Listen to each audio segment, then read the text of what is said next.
Testing, testing. Can you hear him too? Lovely. Is it on the screen as well?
Test, test, test, test.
Good morning, everyone. My name is Councillor Smith. I am the Vice Chair of this committee.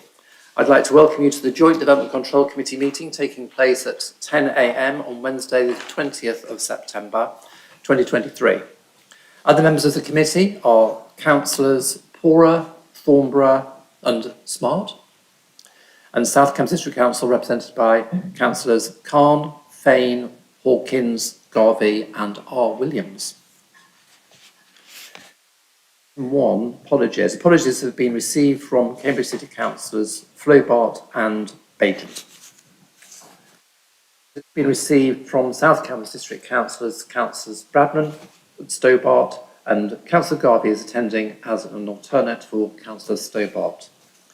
As Councillor Bradman is not present at this meeting, could a South Cambs District Councillor be nominated in the event of any decision made today? Requires consultation with the Chair and Vice Chair. This council will act as the South Cambs District Council representative. There are nominations, please. Can I nominate Councillor Moffat Khan? Thank you very much. Is that seconded? Of course it is, thank you. The officers permanently at the table for this meeting are Strategic Sites Manager Philippa Kelly, Legal Advisor Keith Barber, Committee Manager Chris Connor, and Producer James Goddard. Housekeeping. Copies of the agenda can be found on the City Council's website under Committee Meetings, Minutes and Agendas. Please try and refer to page and paragraph numbers within the agenda if you are referring to a specific paragraph or plan. Please can those present in the committee room note that everything on your desk, including your locked up screen, may be broadcast at some point. The camera follows the microphone being switched on. So councillors and officers are requested to wait a couple of seconds before speaking to allow the camera to catch up. So a note to anybody who is looking up tractors on the website at this point. Please raise your hand if you wish to speak. For those participating in the meeting via the Teams meeting, the meeting chat is neither confidential nor private and can be subject to an FOI or GDPR request. Please can meeting participants keep their microphone and cameras turned off until we come to the application you will be speaking on. The process for consideration of a planning application will be the planning case officer will present the proposals and give an overview of the key issues as set out in their report. Registered public speakers will be invited to have their say. There will be 3 minutes for those speaking in support and 3 minutes for those speaking against, unless I have advised otherwise. The committee manager will ring a bell when the 3 minute time period has passed. Public speakers are unable to join in with the council debate. The committee will then debate the item and may ask questions of the case officer. At the end of the deliberation, I'll ask members to vote on the officer's recommendation by a show of hands. Before moving on to agenda item 2, under para 4.21 of the council procedures rules,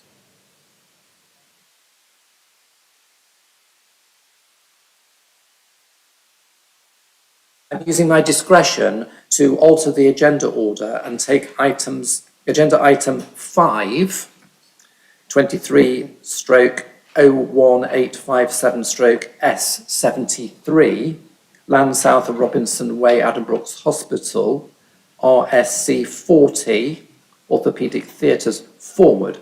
And this will be taken after agenda item 3, the pre-application development briefing. Moving on to agenda item 2, could councillors please advise if they have any declarations of interest and also which report their declarations relates to? Councillor Smart. Thanks, Chair. So, employee of Cambridge University Hospital, so items 4 and 5, I'll be leaving the room. So I presume we're taking item 5, then item 4, just for my... Thank you. Okay. Agenda item 3. Pre-application developer briefing, 440 Cambridge Science Park, Milton, Cambridge. Proposal, construction of an employment building, lab use class E, with associated car parking, cycle parking and landscaping. The developer is Trinity College, Cambridge. This item is a public briefing. The developers will have 20 minutes to present their proposals, Following this, there'll be 25 minutes for questions from councillors. I'd like to remind members that to keep questions following the briefing to open questions and refrain from making any statements that could be interpreted as bias or of a predetermined position. Members must ensure that they make no comment or offer any opinion that would preclude them from sitting on the committee when the application is brought before it for determination. Please can the officers and developers introduce themselves and their colleagues assisting with the presentation. I'll invite councillors to ask questions once the presentation has finished. I believe we have Emma Williams, there's so many Williamses. Emma Woods, Sphere 25, Planning Consultancy. James Trevidi Bateman of Trinity College. Eric Martin of Allies and Morrison, and Lawrence Aston of Borough Happold.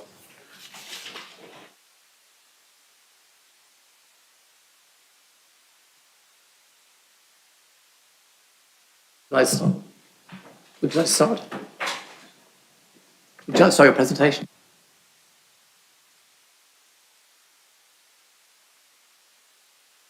Thank you, Chair, and good morning. Thank you for taking the time on your agenda to look at this scheme at the pre-application stage and as we prepare to submit our application for a flexible lab-enabled research and development building on the site. My name is Emma Woods and I'm Director at Sphere 25 Planning Consultancy. We are acting on behalf of Trinity College, Cambridge, the freehold owners and custodians of the Cambridge Science Park. I'm joined here today by Jamie Trevedi Bateman, Property Investment Manager at Trinity College. The scheme benefits from the renowned architectural expertise of Allies and Morrison, and I'm joined today by Eric Martin. And with sustainability a key focus from the outset, I'm also joined by Lawrence Aston from Borough Happold. I'm sure you're all well aware of the location and the importance of Cambridge Science Park, together with its position within the emerging North East Cambridge Area Action Plan. The site itself, known as Plot 440, is located within the northwestern portion of Cambridge Science Park, occupying a vacant plot with a significant amount of planning history, originating from an outline planning permission granted for the Phase 6 element of the Cambridge Science Park back in 1991, and subsequently renewed by later applications, most recently in 2013, when outline planning permission was granted for the outstanding vacant plots 420, 430 and 440.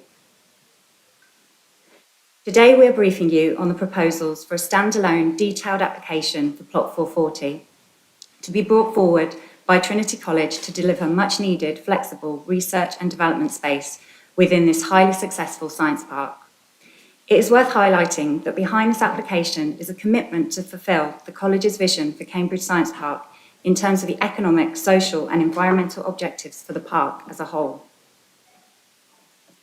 With this in mind, Plot 440 has developed in line with three key design principles: establishing a sense of place with a strong identity, optimising cost and carbon, and doing so through a design focused on resilience and flexibility. This strong applicant commitment to sustainability enabled stretching targets to be developed from the outset of this project, indeed guiding all elements of the design from inception. This approach has been welcomed by the Quality Review Panel, who recently stated that the scheme should and aims to be an exemplar that could become a model approach for other sites, both in its attitude to character and climate. Examples of this commitment to sustainability include a facade optimisation strategy, which has been integral to the emerging design concept, ensuring that the solution reduces peak energy demand and enables energy efficient systems in the building, minimises overheating risk in occupied areas, and reduces temperature fluctuations. We are, of course, cognizant of the water challenges faced by the area and have approached the design with an objective to minimise water usage throughout, reducing demand, maximising water recovery through rainwater harvesting, grey water harvesting, and through air handling unit condensate recovery, which has the benefit of being most effective during times of limited rainfall. This sustainability means the scheme is targeting BREEAM excellence with an aspiration to reach outstanding. Been considered in the round, including the health and well-being of future employees through a commitment to target a well-ready gold standard, including consideration of design interventions which can benefit both the mental and physical health of future employees. In order to understand the design concept for the scheme, we really start from an understanding of the existing rich landscape within the Cambridge Science Park. This provided an opportunity to look at the Cambridge Science Park as a whole, with a strong landscape core running through the centre, with proposals to extend this strong existing landscape through the emerging North East Cambridge Area Action Plan, right through to Cambridge North Station. With more recent development to the east of Cambridge Science Park, Plot 440 provides an opportunity to talk to those new buildings and provide a bookend to the west of the park. From here, a design concept of a pavilion in the park was developed. Pre-application discussions with officers, the proposed red line boundary for the site has extended to include the existing landscaping to the south of the plot to ensure a seamless link from the informal parkland to the building through landscape design. Approaching the site from the park, there will be a new tree meadow and bulb planting introduced, enhancing the biodiversity. A pedestrian entrance will be provided, linking into the plot to the south, providing glimpses of the building through new and existing tree planting. The threshold of the building will provide a sense of arrival, with shrub and tree planting softening the appearance of the building. South-facing courtyard will be incorporated into the scheme, providing an opportunity for flexible seating in the pedestrianised forecourt. Garden at its heart, providing a sheltered space, connecting the inside of the building to the parkland setting. A rain garden will be introduced on the western side of the building, further boosting biodiversity on site and providing a pleasant environment for the shared path. Cycle storage will be provided to the north, accessed via a segregated path, whilst servicing and parking is provided via a separate access point to the north. Finally, a south-facing terrace is provided on the fourth floor, providing opportunities for further outside breakout spaces. In terms of the building design, the team have sought to balance the requirements for maximum flexibility, carbon reduction, and cost efficiency, whilst providing an impactful building with a longer envisaged lifespan, reflecting the long-term investment interests of the applicant. These types of buildings are designed to accommodate a structural grid floor plate suited to office and lab fit-out. Plot 440 is designed with a high-quality flexible floor plate, but uniquely structured around a central courtyard garden. The courtyard is illustrated in this slide.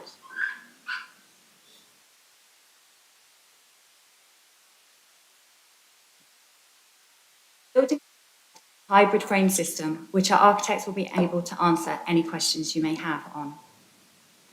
But in essence, the hybrid structure seeks to reduce carbon whilst optimising internal layouts and improving construction sequencing. Moving on to the frame, the design incorporates a light facade of screens, the design of which has included a finely balanced analysis of energy generation against energy efficiency, whilst considering the embodied carbon throughout. The screen design has been an ongoing process of analysis to ensure the angle, depth, spacing, longevity, durability, and buildability are all considered alongside the aesthetics of the building. This process has resulted in an evolving response to the treatment of the building on each elevation, determined by and in response to the orientation. As we move towards the submission of the application, the exploration of materiality has begun, and this slide provides a feel for the materiality envisaged. The team are now looking very carefully at the embodied carbon for each of these, and that will be the main driver alongside achieving the right aesthetic.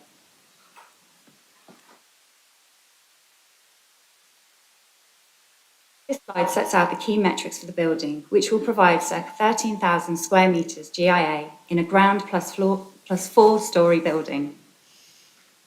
The ground floor has evolved through both pre-application feedback and the quality review panel process to provide a welcoming lobby area and maximising the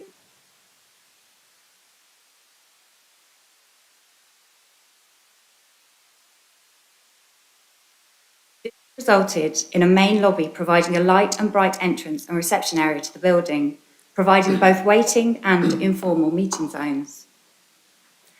Pedestrian access into the building has always been the primary and main mode of access into the building, a step change from some of the car-focused commercial schemes of the past, creating a safe and welcoming entrance from the Central Park and linking into existing desire lines from the guided busway to the south. Is provided to the north of the building via a new shared access route to the site. Will be high-quality buildings forming part of a family of pavilions, providing 199 cycle spaces in total, including visitor and delivery spaces. This will be provided as a mixture of Sheffield and two-tier cycle stands. Cyclists will then be able to enter the building to access high-quality welfare facilities conveniently provided within the building. The site benefits from being delivered by Trinity College, and as such, we've been able to look at car parking as part of a holistic solution rather than on a plot-by-plot basis. In the first instance, 6 accessible car parking spaces are located closest to the building, with a step-free access route into the building. A total number of 50 car parking spaces are to be provided on plot, including accessible EV and car sharing spaces. 60 further car parking spaces will then be provided through the use of underutilised parking on other Trinity retained plots within Cambridge Science Park, in accordance with the principles of the overarching Section 106 agreement to reduce the number of parking spaces on Cambridge Science Park over time. Finally, given the nature of the building, servicing and deliveries have been considered and access provided to the north of the building completely separated from the segregated cycle access. Lot 440 has evolved with a clear focus on the sustainability credentials of the building, working together to create a recognisable presence within the Cambridge Science Park. Creating a memorable place within the park, creating a destination with a characterful presence. We now welcome any questions members may have on the pre-application material. Thank you for your time. So, can I just, all those who wish to speak, can you just signal, please? Could I, because I was late, I apologise to the committee for being late, but I did in fact need to declare an interest in this item, so I probably ought to, having come in, just go out again because I supervise for Trinity. So I think I probably ought to leave and get your guidance on that. I didn't actually say you were present, Councillor Williams. I sensed you were on the way. So thank you for that. So are you going to just... I think I probably ought Be to the- put it on record, Chair. Okay, thank you. It's not, it is true, it's not your college, is it? If you're happy, Chair. I'm not... If you're happy, I'd stay as it's only for It's not your information. college, so Yeah, okay. If you're happy, I'll stay. As long as it's on the record. thank you.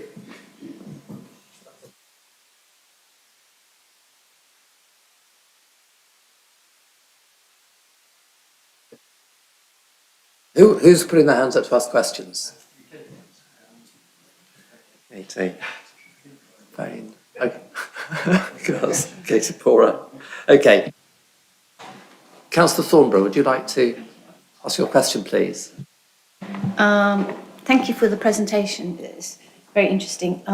One problem is there's so much information that you went through that I don't know whether it's appropriate to have the slides afterwards, because for the energy efficiency, water efficiency, there are lots of things I was very interested in. I couldn't see, I know there were lots of symbols about how many things you've complied with, but I can't remember, and I'd like to know.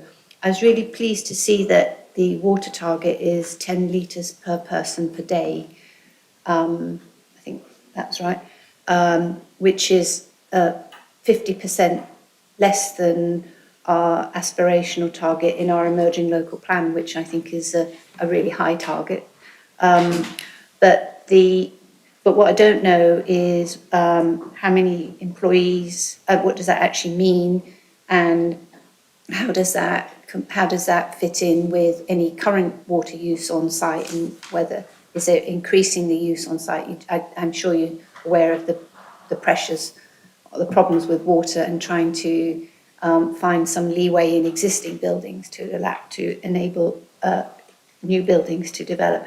And it's really interesting about the timber and hybrid construction, really, really interesting. So I have two questions really. One is, the idea of the open space is great. I wonder how many open space per metre squared there is in relation to the number of employees. Again, we don't have a requirement for in housing we do open space per homes, but for non-residential we don't. But it's interesting that you have focused on this, and for health and well-being, I think the amount of open space needs to be considered for people working in all locations. So I'm really pleased about. So it'd be great to have that. And also, I think your description of I love that you described how people walk, then cycle, then drive. That's great. But how does your landscaping fit? Does it fit into a wider landscaping master plan that I'm looking at the Trinity chap that you might be considering? Because there's lots of potential for more master planning of landscaping, and it'd be great to know that this was part of that. Thank you.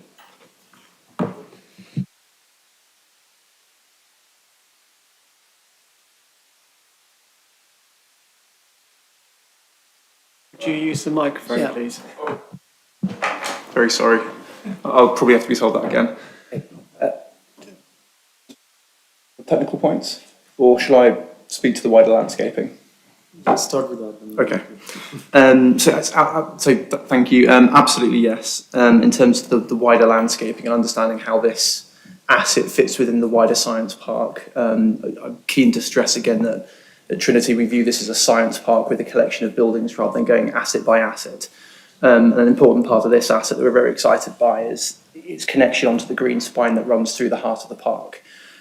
So we've been having discussions about landscaping across the whole. We've been working with other long leaseholders and occupiers in the science park to understand what we can do to try and reactivate the lakes and the green open space that we have there already, because I think it is amazing, very high quality space for not only occupiers in the park, but also the local community. And I think it doesn't serve the local community fully, and we need to get that the right way around. An example of this is one of the other pre-applications on the science park, Brockton. We've allowed them to bring their red line down to the lake so they can activate that space. And again, that feeds through to where Unit 440 sits. So I don't have full answers for exactly what that will be, but we're very much working through that and trying to get that right. And then just coming back on the landscape question, it's actually a great question because it's not currently captured as a metric. So we'll work that out and we will submit that as part of the information with the planning application. Councillor Fane? Thank you, Chair. Yes, that was a very helpful presentation, and I was very interested in your focus on sustainability in all its terms, and also what it means in practice, in design and materials and so on. Like Councillor Thornberry, I may not have taken it all in. I look forward to reviewing the slides later. I saw reference to air source heat pumps. Just wonder what consideration you're giving to cooling, and particularly passive cooling, which is becoming an increasingly important factor. Whether, for instance, without commitment to any particular technology, ground source might have a role there. Yeah, I'll try and answer that without getting too technical. So there are two fundamental types of accommodation in the building. There is office space and there is laboratory space. In the office spaces, we have the ability to take advantage of some very low energy solutions. So you may have seen the concrete hybrid slab. So there's the opportunity to cool that down overnight and use that as part of an overall cooling strategy for the building. The building retains the option for openable windows in areas of the building so that we can naturally ventilate parts of the building again, which helps with that. In the scientific spaces, I think the activities of the users probably preclude things like the openable windows being able to be used. I think they conflict slightly with the risk of, say, contamination, for example, from from just small air particles or insects coming inside. But we have exactly the same combination of situations where when we are undertaking cooling, it will be the air source heat pump and the chillers will generate the cold, but because it's quite a high ventilation rate at any time when it's below about 16 degrees centigrade, we're free cooling because we can use the air from outside. So there's a great combination of tools. We did investigate the use of ground source heat pump. I think what we found was for the size of the site and the load that we've got, it wasn't feasible to do that. So what we've done in the way the heating and cooling work together is we take advantage of the fact that there's some simultaneous heating and cooling. So we're cooling in one part of the building. If there's any heating demand, we can use that for heating other parts of the building or for generating hot water. So in really short terms, it's a really integrated solution. It isn't one system at a time. It's all joined together to give us the optimum we can. And we're working very hard to do the best we possibly can in the way we've selected the systems and then the way they'll be operated. Hopefully that wasn't too technical. To add to that, yeah, May I just the add- gentleman at the end. May I just add one? In addition to that,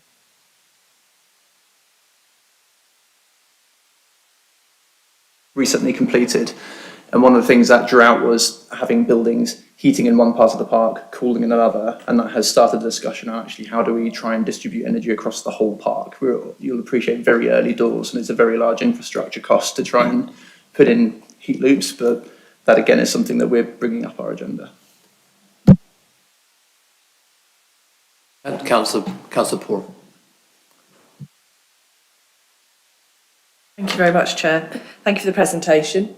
Good to see the water usage coming down, though I am mindful if you're looking at lab use, we would anticipate that would be an increased amount of water. So again, it'd be really useful to have some metrics coming forward about how good that is when you add in the water usage for the labs you might propose to have there. It's good you're aiming for BREEAM Excellent. I would say go outstanding. I mean, if you really want to be exemplars, that is something. I know it's more difficult for larger buildings, but it, you know, I would hope that one of our net zero strategies. Concerns I always mention cargo bike parking, so I would hope you'd be able to consider adapted and cargo. And obviously, I think you mentioned double stacker stands, which I think we are generally, some people find more difficult to access, particularly if they're not gas assisted. You mentioned bulb planting. That's quite interesting. We've moved away from that, I think, at the council, because bulbs tend to be in for 3 months, chucked out, replanted. Certainly, we're moving more towards wildflowers. So I just note that. I'm sure you've got environmental people who can consult, but we certainly don't use those in most of our parks now because they're force grown and removed every 3 months, which is quite energy intensive and not so eco-friendly. My main concern was the height of the building. I think you said it was a recognisable presence, and it certainly did look like that from the slide. I'd just be interested to have some shots in future about the comparison heights to the other buildings, because in the model you showed, it certainly seemed to be quite prominent. And finally, I think we all got copied into a letter from Cambridge Past, Present and Future, which I think had gone to yourselves already. They were making reference to the green corridor from the Bradfield Centre to CRC, and that there's an adjoining open space on the other side. And I think they were raising issues regarding to how that size of building would impact. So I don't know if you'd be able to address that either now or in future. Thank you.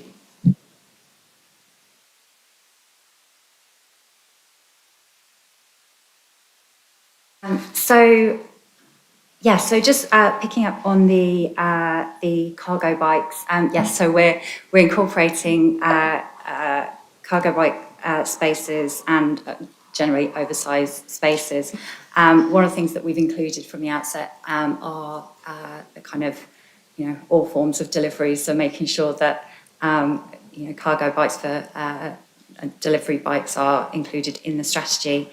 We're providing over 20% of the single stack cycle spaces, so we're going above policy in the first instance. Part of the rationale there as well is obviously from the outset, unapologetically, pedestrians first, then cyclists, and actually if we can increase the number of cyclists, then we want to make sure that we have the capacity to do so. So the number of kind of double stack could be increased and still keep to that 20% policy compliance. The bulb planting, I will definitely take that one away and discuss that with our landscape architect. The height of the building is quite an interesting one. I think our first quality panel and some of the early meetings, we were asked if actually for this building we'd look at going taller, and actually, I don't know, Eric, if you wanted to pick up on that, but when we looked at it, because of the driver for sustainability here, it actually made more sense to keep to these parameters. Eric, did you want to comment? Yeah, just to add to that, we have carried out, and we will present as part of the application an LVIA, so we'll show views from distance.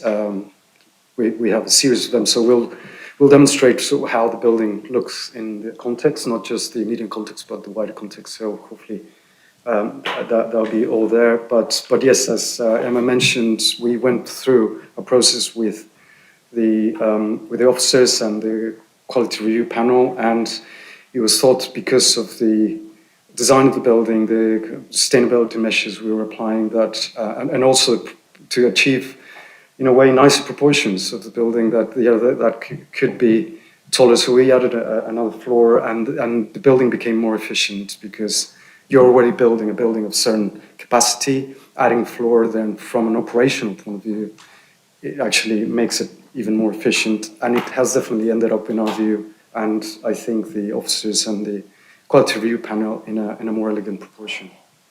So we have considered all those things. Yeah, definitely. Any other councillors wish to ask a question to me?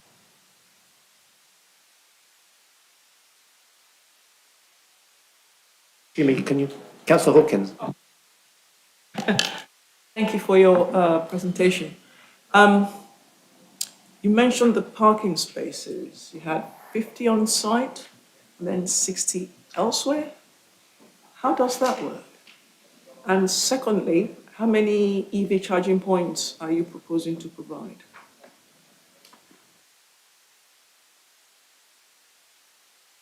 So, yeah, one of the great things about this site being a Trinity application is obviously they are the custodians for the entire Cambridge Science Park.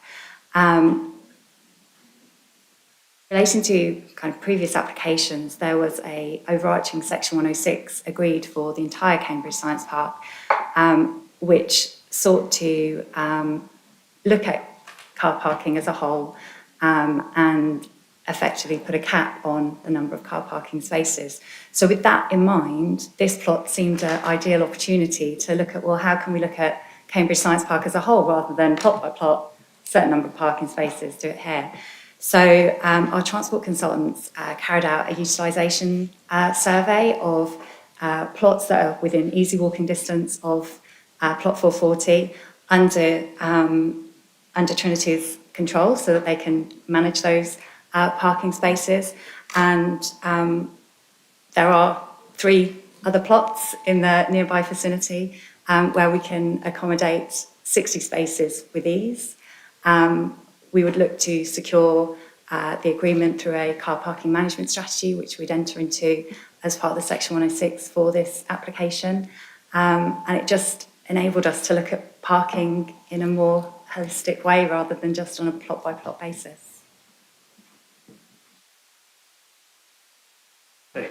I'll respond to the EV charging point. So we've basically followed policy absolutely. So 50% of the parking spaces that are provided on the plot are provided with the EV charging immediately, and the remainder are provided with the infrastructure to support charging in the future.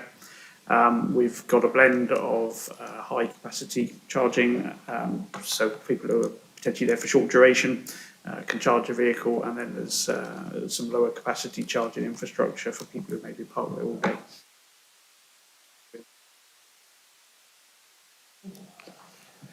Yeah. Thank you for that. If I can come back. Any charging for bikes?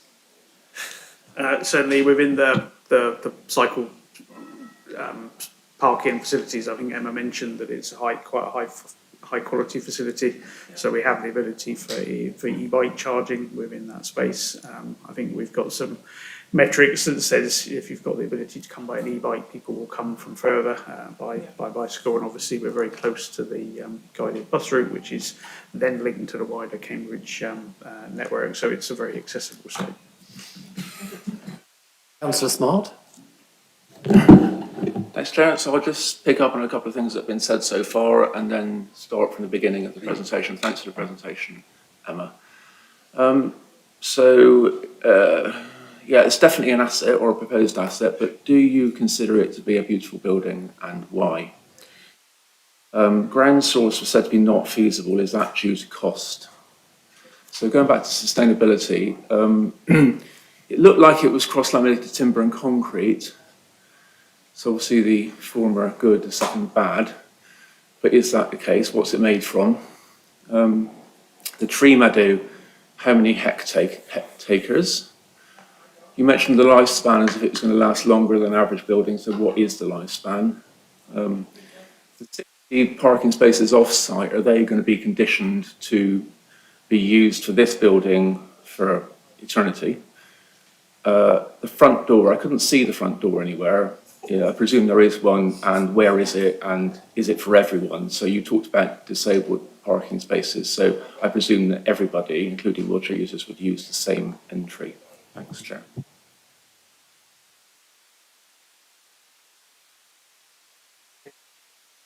Well, I'm going to, if it's okay, I'm going to put the question about beauty at the end, because that's that's going to take slightly longer. But starting with the door, the entrance door, there are two entrance doors actually, one to the south and one to the north.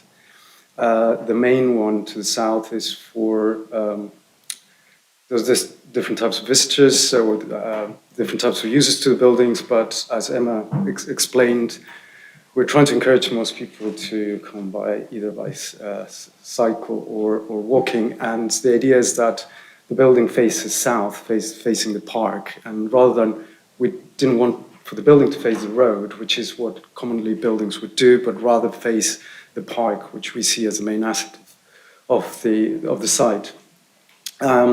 So pedestrians and cyclists, or visitor cyclists would arrive from the south, but then cyclists that are permanent users of buildings would arrive from the north, the same as people arriving by car. The interesting thing, and what we've done, and one of the reasons we incorporated the courtyard at the heart of the building, is that everyone arrives to into the courtyard after arriving either from the south or the north. So everyone arrives in the same point. And the idea is that then the heart, this kind of green heart of the building, is where everyone coincides, and then where there's a confluence space essentially, and then everyone goes wherever they need to go. So that's one of the ideas, apart from having greenery at the heart of the building and essentially creating a thin building where it's only about 18 meters deep at any point. So that means that you're only about 9 meters away from daylight, and that's very uncommon for a lab building nowadays because they tend to be dark and deep and all these things. So by putting a courtyard in the middle, we kind of reverted that trend. Okay, there's a lot of questions to be asked. You're running down the clock. Okay.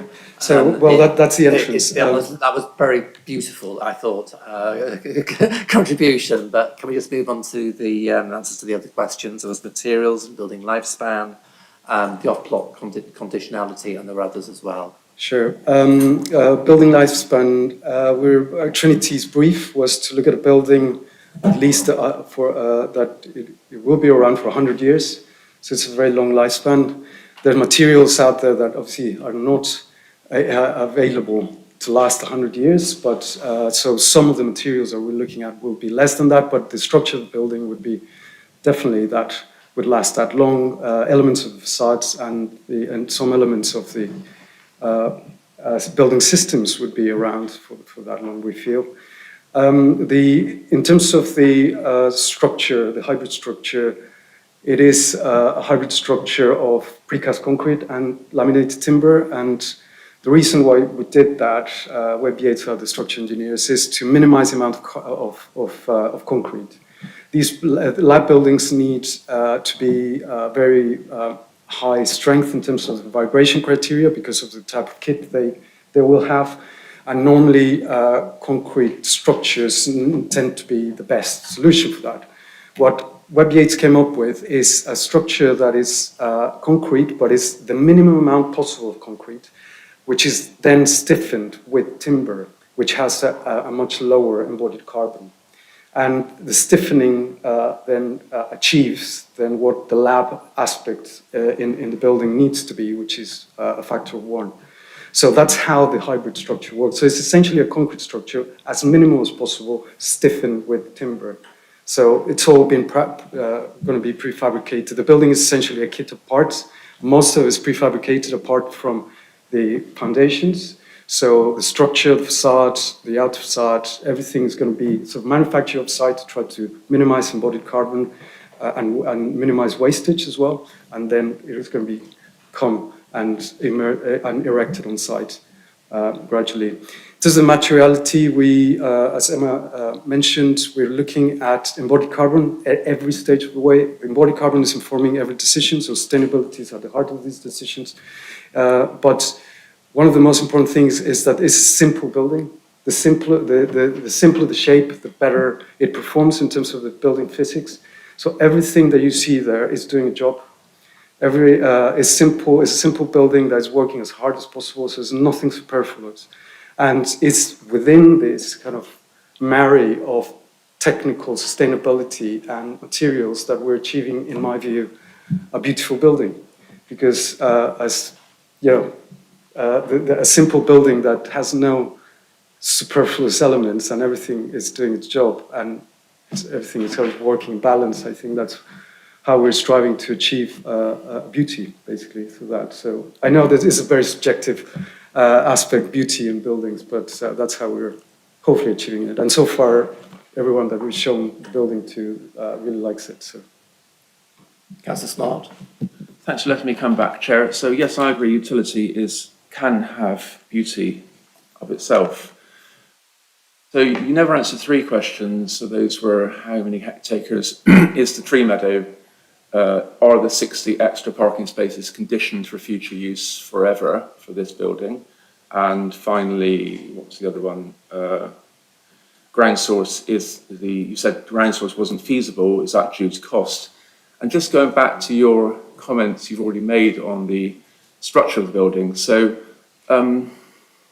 you said it, you might want to say more, but is there any reason why you've never, or can you talk a bit more about why you never chose cross-laminated timber for the floors instead of concrete, which has been used many, many times around the world already?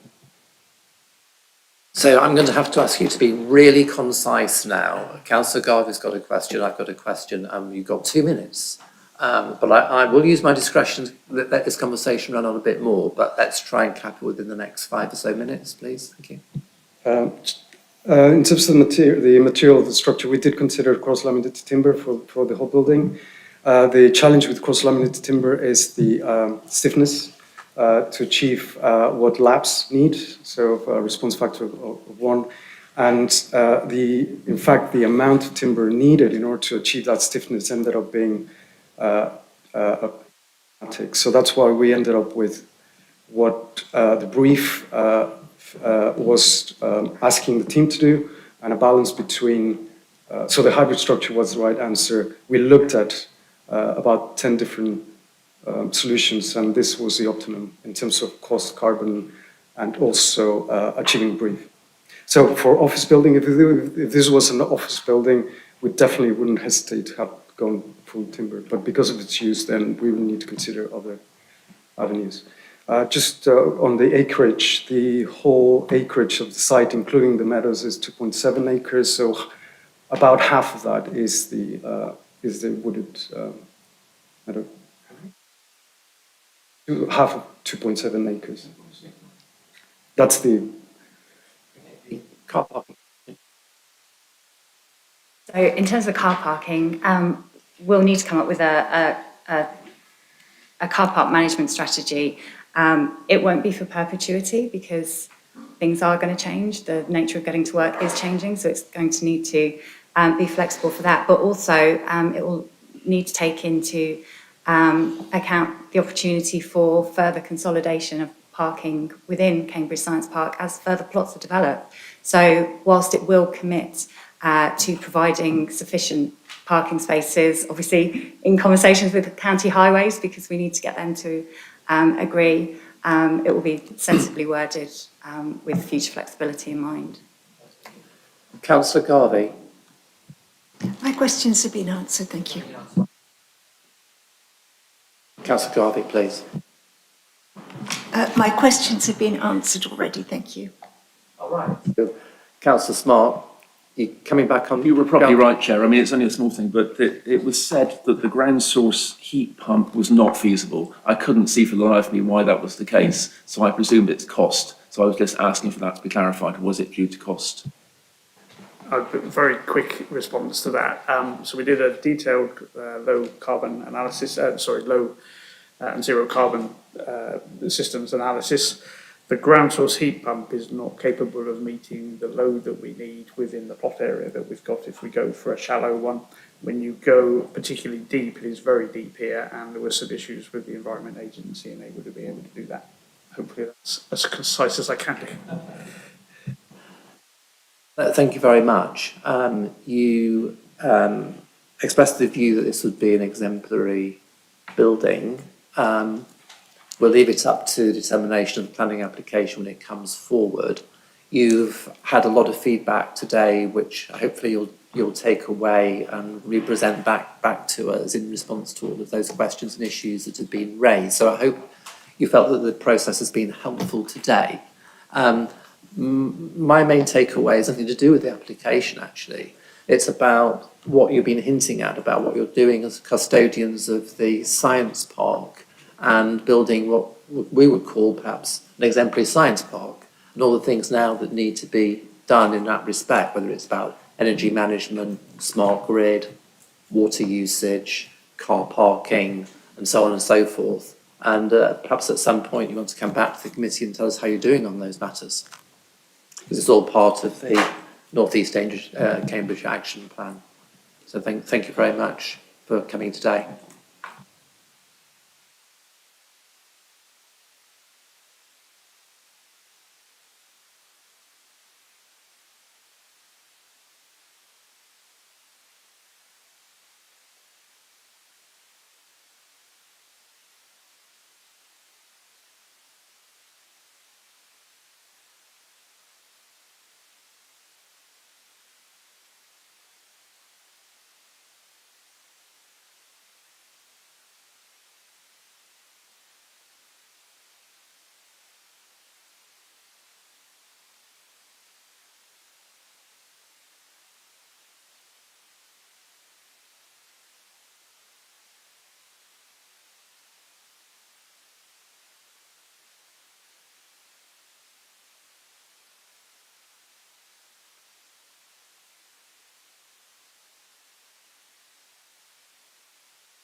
So I'm going to introduce now agenda item 5. This is application 23/01857/S73, land south of Robinson Way, Addenbrooke's Hospital, RSC 40 Orthopaedic Theatres. Before I introduce the senior planner to lead on this item, I'm going to ask the planning lawyer, Keith Barber, to make a few remarks about what constitutes a Section 73 planning application. We have 3 of those in front of us this morning, so it is very appropriate for us to understand what Section 73 is about. Mr. Barber, thank you. Thanks, Chair. As Chair has said, you've got 3 Section 73 applications in front of you today. A Section 73 application is a mechanism for an applicant to apply for planning permission without the need to comply with conditions in a parent permission for which there is already a permitted development, sorry, not a permitted development, there's a permission in place to carry out the development, or to carry out the development with new or amended conditions. It's important to note that a successful application doesn't play around with the parent conditions on the parent permission. They remain intact. The parent permission remains good. What happens is a new planning permission under the 73 application is created, and it's then for the applicant to decide whether they choose to implement the Section 73 permission or go back to the original parent one and develop it out under those conditions. So for the 3 that you've got today, your focus is on what's within the report. These are not opportunities to open up the whole principle of development again. I would advise you to contain yourselves to the materials that are within the report, and each officer will take you through what those elements are. So I hope that gives you an explanation as to what a Section 73 application is. It's nothing magical. It's the same process that you adopt for the parent consent, but you focus on what it is the application is wanting to do that's different from the earlier one. Leave that. James Truitt, please. Just share my screen.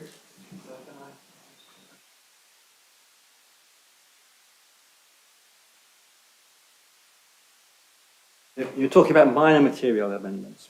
How do you define a minor material amendment? When does it become a major one? And what is the limit to the extent to which a Section 73 application can go before it ceases to be valid?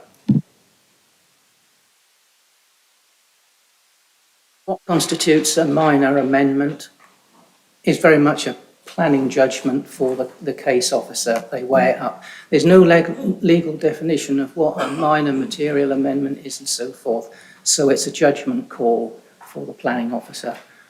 I think I've got that right. Yeah, this is explained in section 9.2 of the report at page 50. Okay.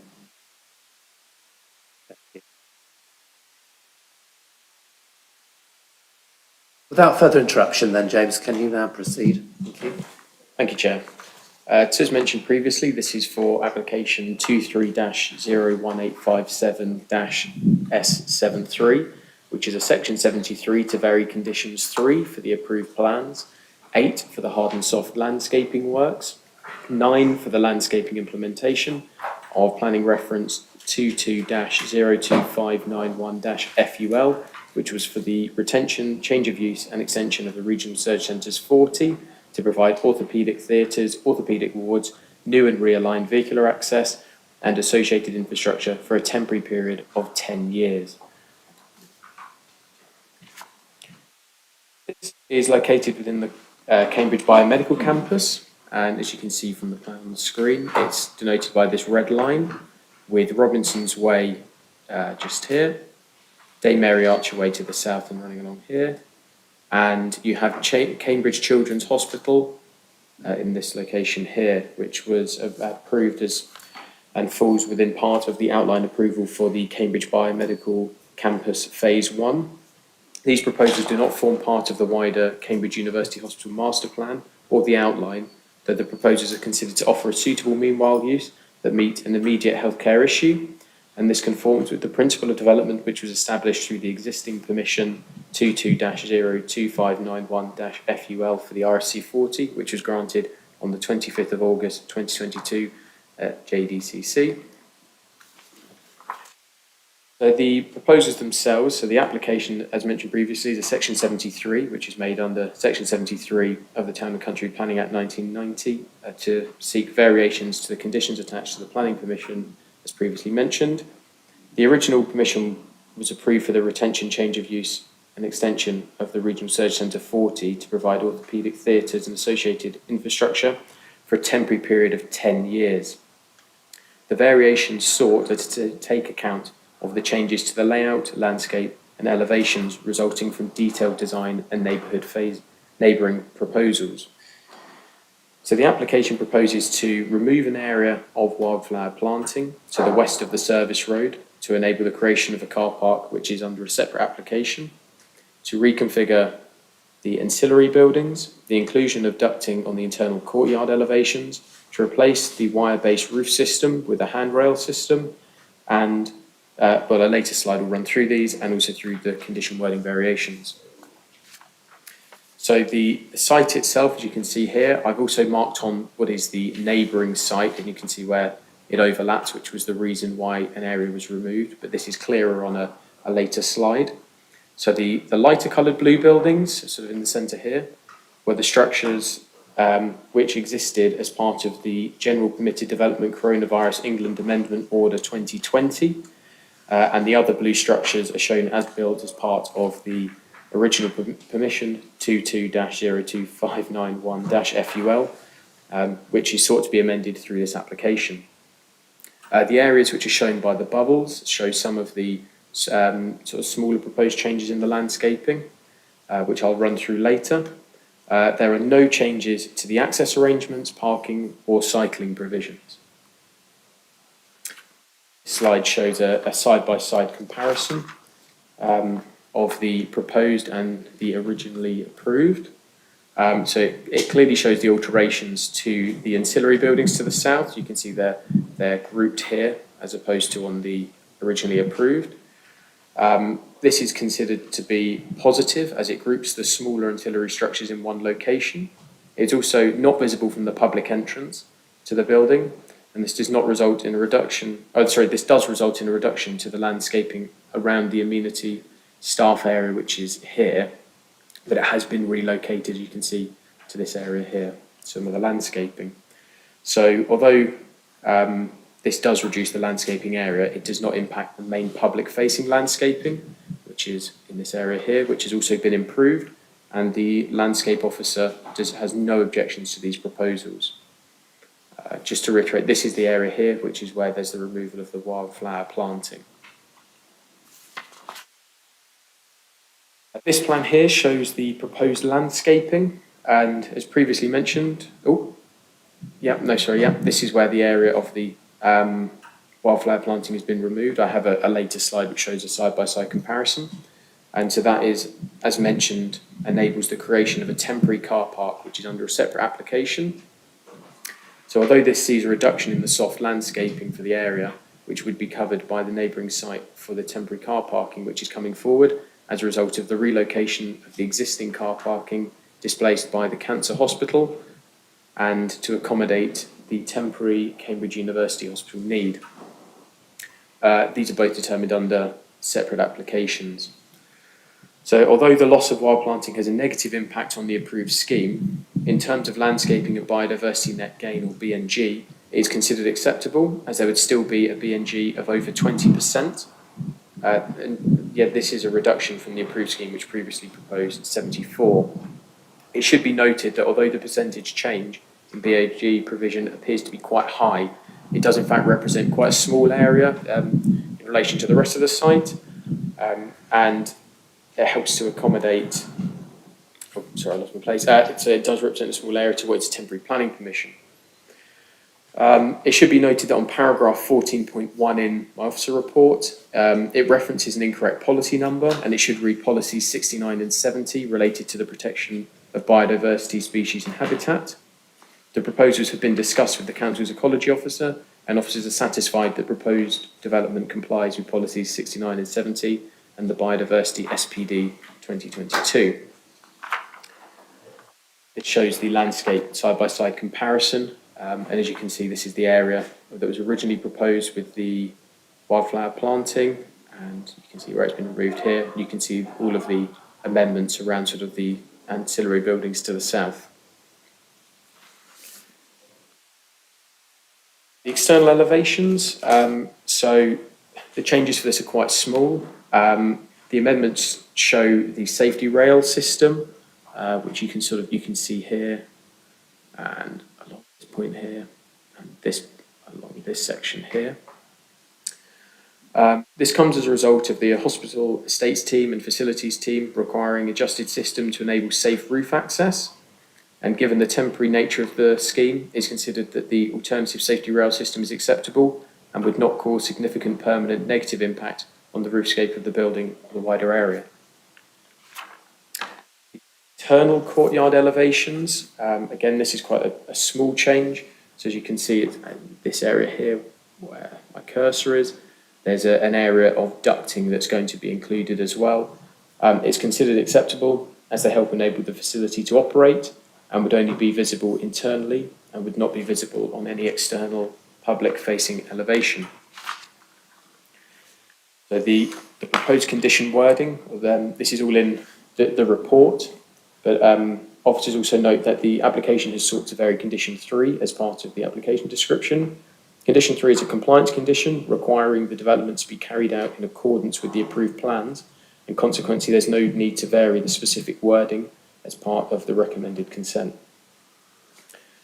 The variation to condition 8 relates to the hard and soft landscaping to reflect the details which have been submitted as part of this application and is considered acceptable. And there's also sort of some of the remaining inclusion and some of the minor artefacts and structures which still need to be submitted, which this condition secures. Condition 9 wording. So the variation to condition 9 relates to the landscape implementation, which include reference to the temporary nature of this permission and references for the lifetime of the permission and is considered to be acceptable, as you can see here, for the lifetime of the permission. The linking condition on condition 19, so this is a sort of a verbal update, so following advice from the legal team, it's been recommended that the wording of condition 19 be amended to read as per above. This removes specific reference to the conditions which have been discharged and the conditions which continue to apply, so it puts the onus on the applicants to verify that. The recommendation as well has, following legal advice, has been suggested to have specific reference to the application number which is being approved, which is seen on the slide. The scheme is considered in isolation and is acceptable in planning terms. The acceptability of this scheme is not dependent on the delivery of the temporary car park, though this does provide supporting justification for some of the proposed amendments. Overall, the proposed development still provides a suitable meanwhile use, which has appropriate design, layout, scale, considering the temporary nature of the development, the officer recommendation is to approve. Thank you. Thank you very much. We now move on to speakers. If you'd like to come up to the chair.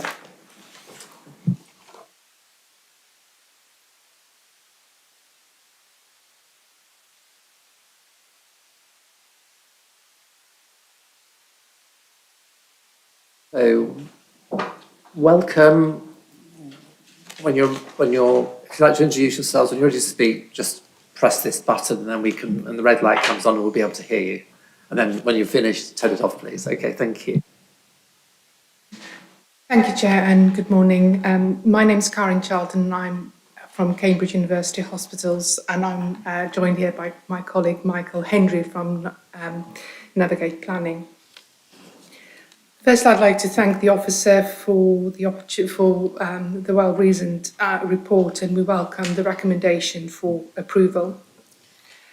The demand for orthopaedic theatres continue to be an issue for us as a trust, and we are really keen to commission that facility at the earliest opportunity to help treat patients who have been waiting significantly long periods for their elective surgery. The changes proposed here in this application result from those minor alterations that have occurred during the detailed design of the orthopaedic theatres, and then also from the need to facilitate the temporary replacement car parking that is expected to be displaced as part of the Cambridge Cancer Research Hospital, the application of which is currently pending determination. The external alterations to the approved buildings are minor and might ordinarily be considered non-material, but because of the removal of the approved landscaping and the relocation of the backup generators fuel store means that the changes are material, albeit minor in nature. As the office has highlighted, there is a loss of biodiversity net gain as a result of the changes.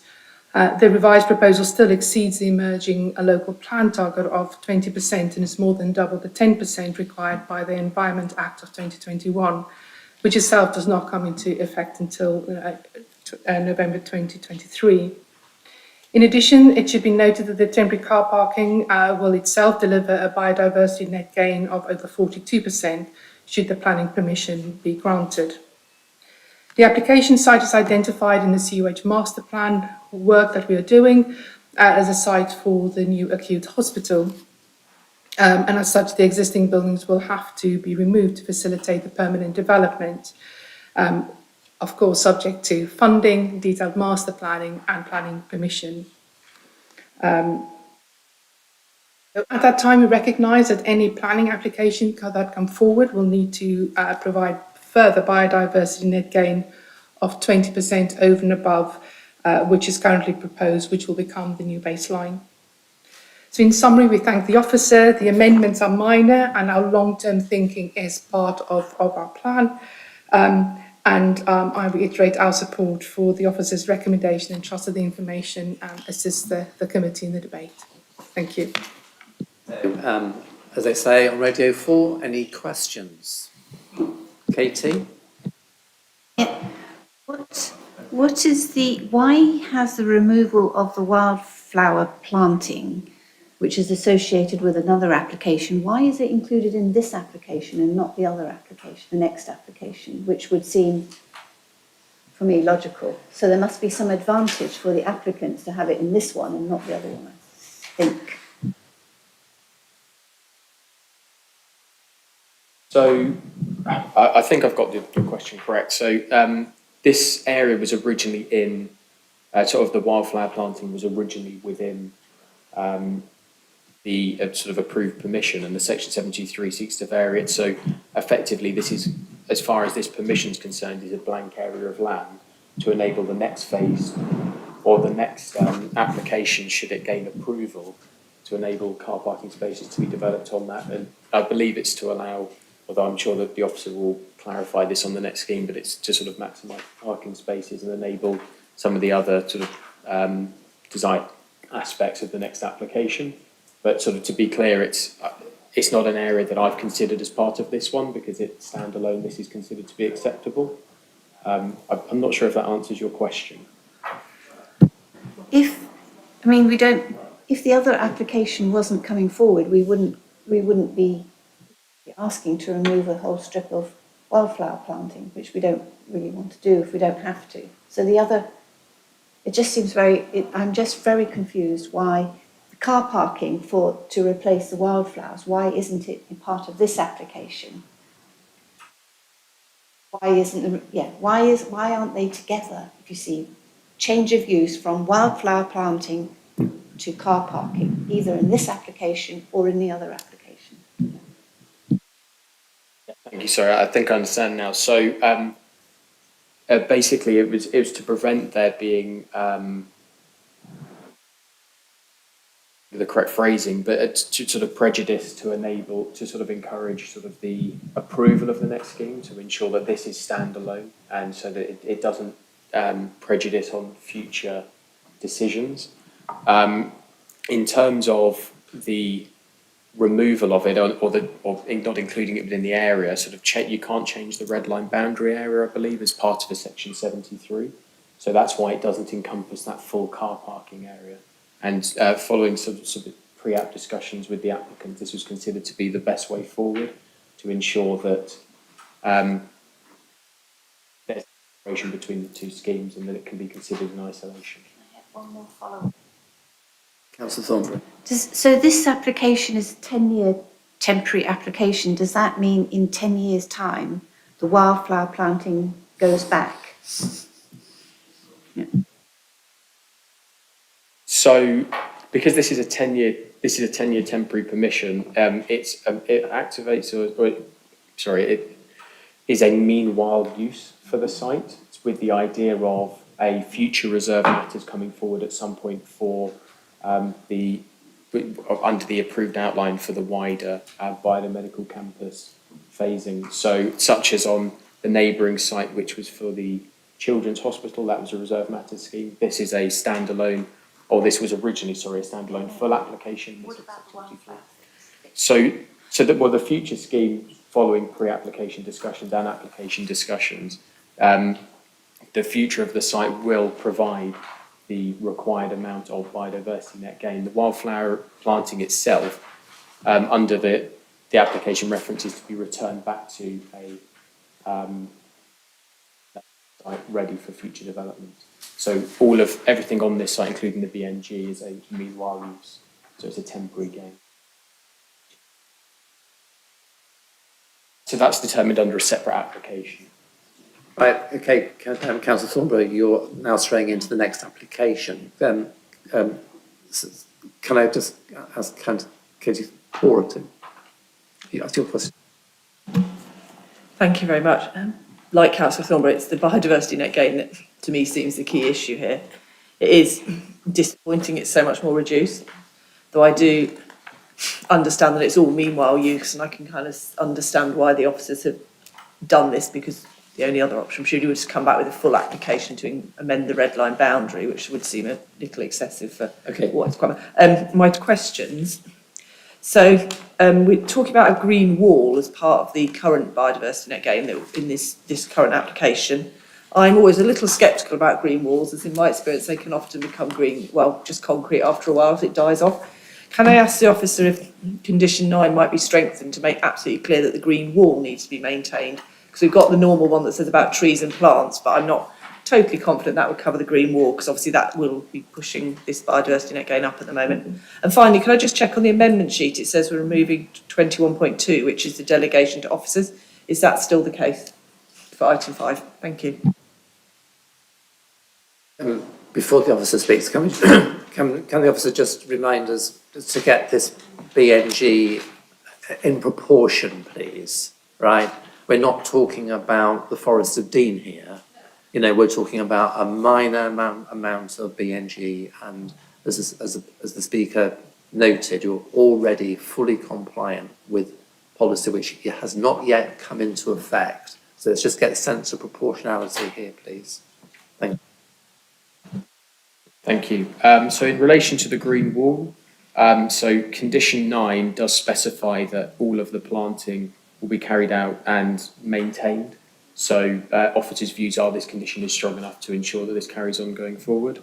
The recommendation that, getting it on my screen now, so 21.2 was included in error, and so that is still removed, and it's just the variation to the recommendation, which was verbally mentioned and shown at the end of my presentation, is the approval which you'll be voting on. Please. I just wanted to clarify and be sure, the temporary permission, does this also refer to the outbuildings realignment? I would have thought it would not, because that sounds to be a permanent change, but how is the permission worded? Does it separate are some parts temporary and some parts permanent? Just to clarify it. Thank you. Everything within the application is for a temporary period. I see. So in relation to securing that temporary period, it's under condition 2 of the officer report, which details that sort of, I can read it out if that would be helpful. So the use of the development hereby approved shall cease on or before the 31st of December 2032.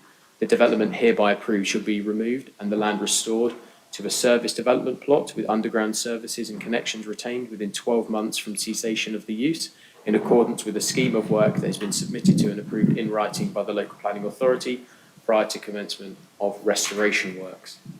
Hopefully that clarifies. So the whole building is going to be removed at the end of 10 years. I mean, in the original application. Yes, that's correct. So the whole building is a temporary building. I didn't understand that. Okay, thank you. Yeah. Are there any more questions, Katie Thornborough? Still don't understand, Chair, because of there seems to be an overlapping red line boundaries of this application. I'm not meant to be talking about the next one, but we're talking about this red line boundary. The next application red line boundary overlaps this one. So as the officer made it clear, a Section 73 application has to adhere to the red line of the parent approval. And so this application is about seeking an amendment to that original approval. It's a minor amendment, and that was the procedure in terms of handling these planning applications. So we're looking at this as a freestanding application, and that's what you need to be debating now. So are there any other issues that would prevent the committee from considering this application now? We come to consider it. So the key issues related to design, layout, scale and landscaping and biodiversity. We look at the principle of development. There's been no material changes in circumstances or relevant policies since the original decision was taken. And when you turn to the planning balance, these amendments are considered acceptable and they're not considered to materially negatively impact on the existing consent.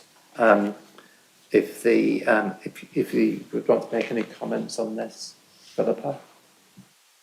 Thank you, Chair. I would just like to remind members that we are considering the scope of the application within the red line boundary, which seeks to regularise a number of modest changes that have all been assessed as acceptable by the planning case officer.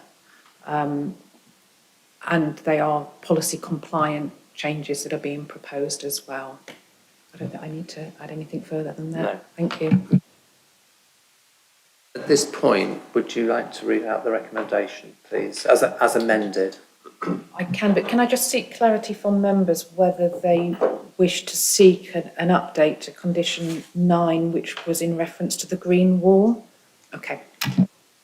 In that case, I will refer to the recommendation which is set out in section 21 of the case officer's report to committee on page 60 of the paper agenda. And this is an updated recommendation that James referred to on his presentation. He's going to put it on the screen for us. It's a recommendation to approve planning permission of the section 73 application, reference 23-01857/S73, subject to the planning conditions set out in section 22 of the officer report, with an updated condition 19, which is known as the linking condition. James, if you're able to put that condition up as well, if possible, with any minor amendments to the conditions as drafted, delegated to officers. And there is the updated condition 19 linking condition for you. Thank you. Oh, there's a... No, this is item 5, isn't it?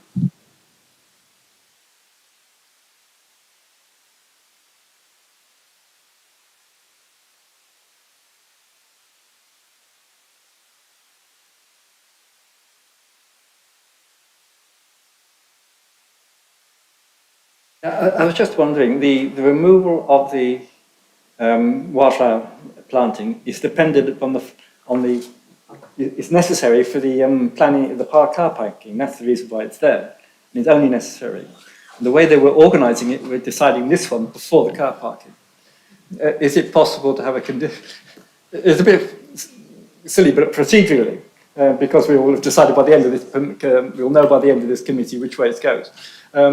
Are we able to put a condition that it is only removable if the car parking permission is granted? Do you see what I mean?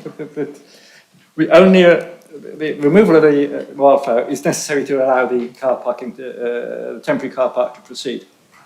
But we're deciding it before we decided that permission, that application.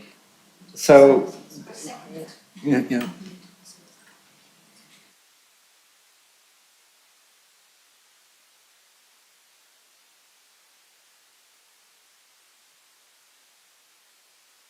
Sorry, I'm going to reiterate what you've already heard.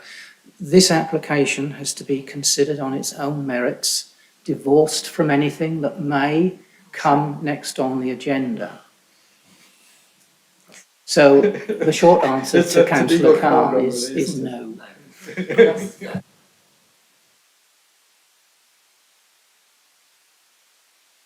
I'm going to take this to the vote now. So if I see members who wish to approve the recommendation, please.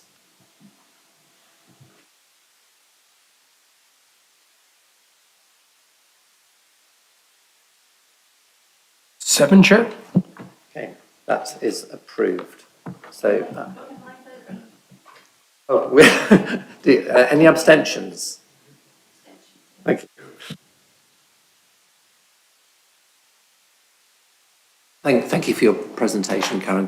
Much appreciated. Thank you. Okay.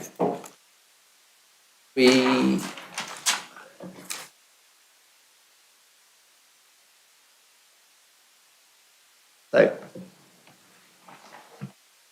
would members like a short break? Okay. Thank you, James. Can we just make this 5 minutes, please?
Right, welcome back. Are we good? We're live. So I'm going to introduce agenda item 4, 23/01779/full, FUL.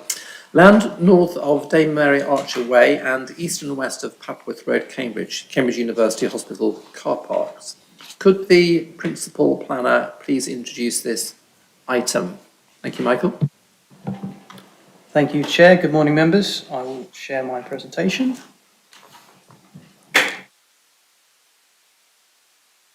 Yes, so this is a full planning application, land north of Dame Mary Archer Way, east and west of Papworth Road, Cambridge, for the change of use of land to form temporary car parks for up to 10 years and various works including hard surfacing, pedestrian walkways, CCTV, bus shelter, lighting columns, etc.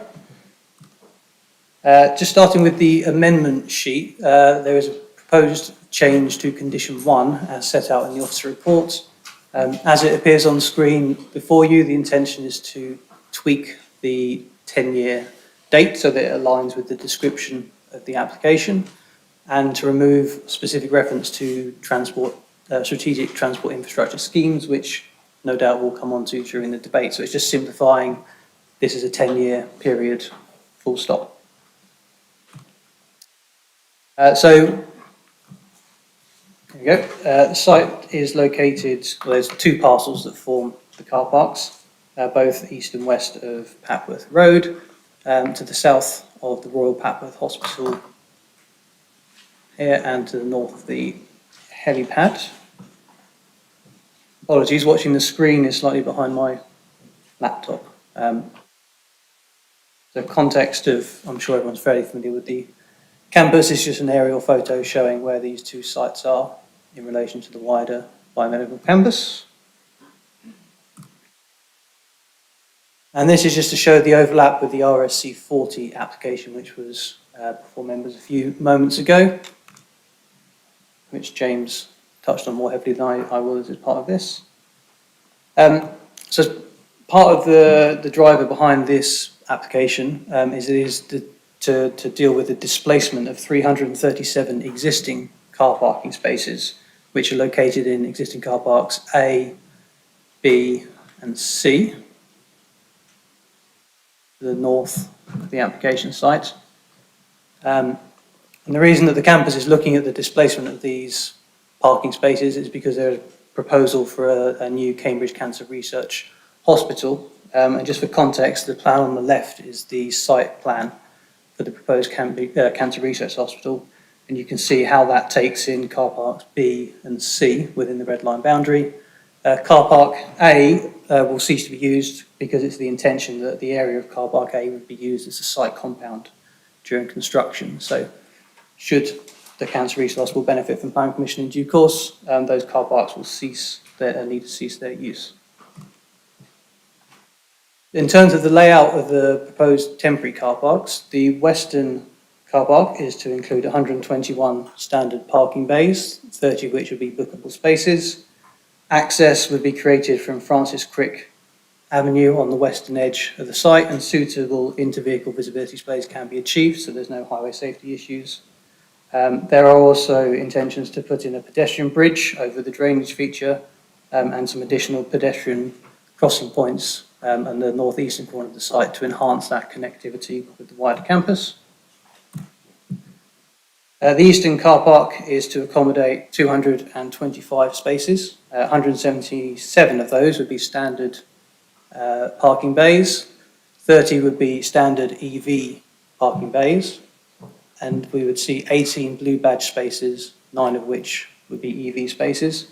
It's worth noting at this point that current car parks A, B and C provide 9 blue badge spaces, so this would see that provision doubled. There's currently no EV charging within car parks A, B and C, so this proposal would see a net gain of 39 EV spaces for the campus.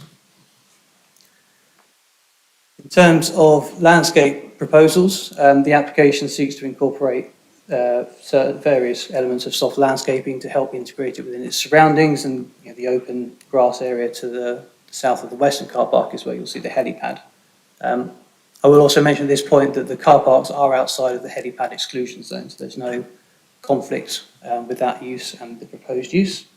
As you can see, there's an area of species-rich grassland provided within the western car park, and I think there's 30 additional trees to be planted within the two car parks.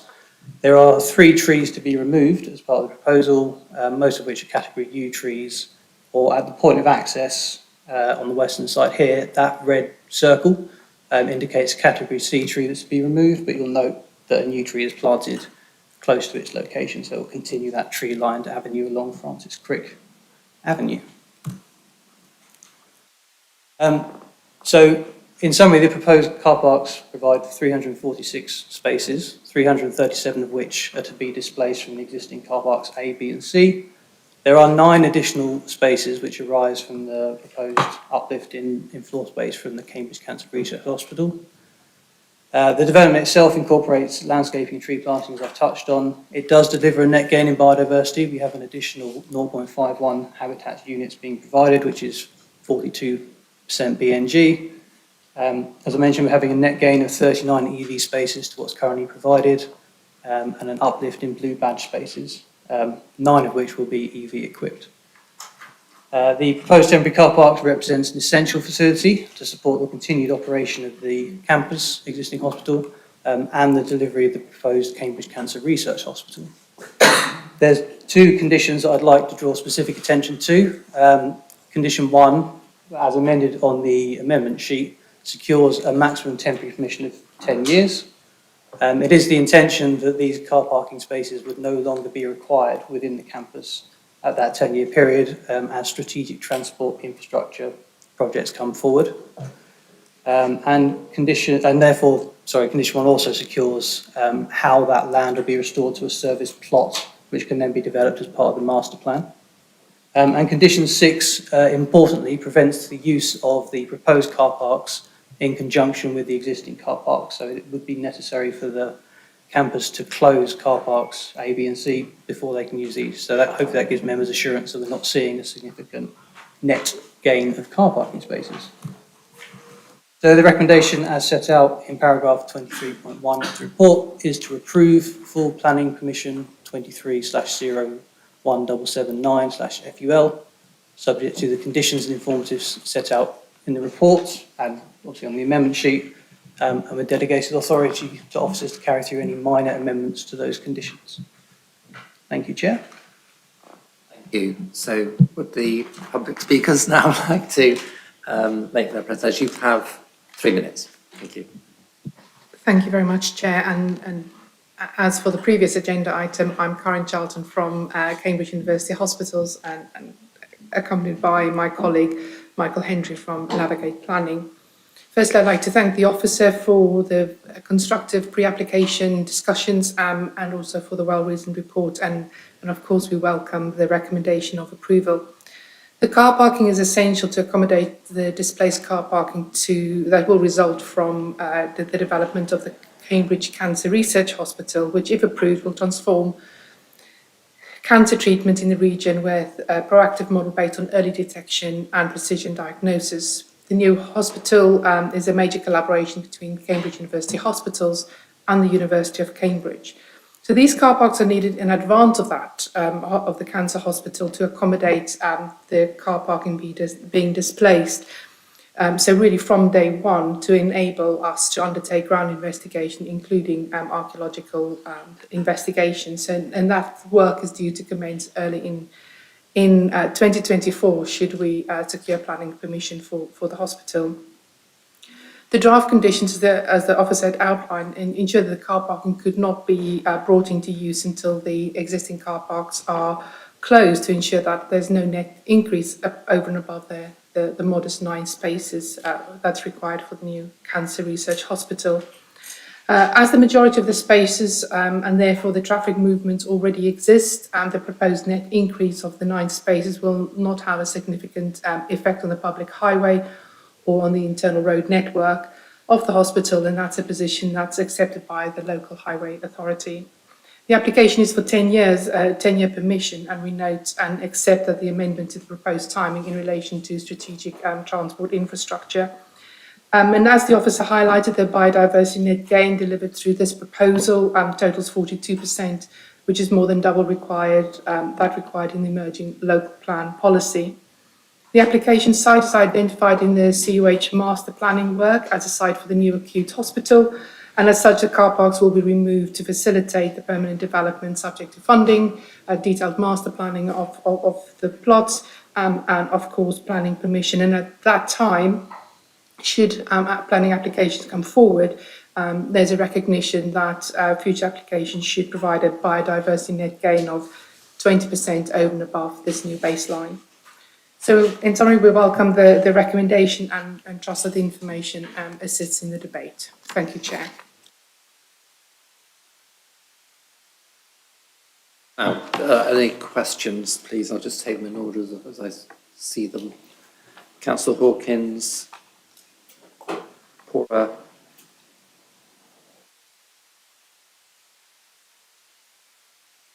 We're all very quiet today. Councillor Hawkins. Thank you, Chair. I'm referring to paragraph 30.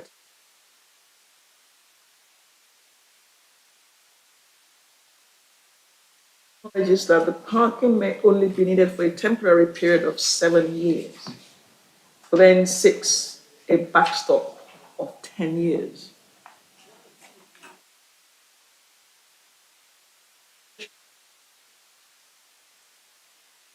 It's only for 7, why are you asking for 10?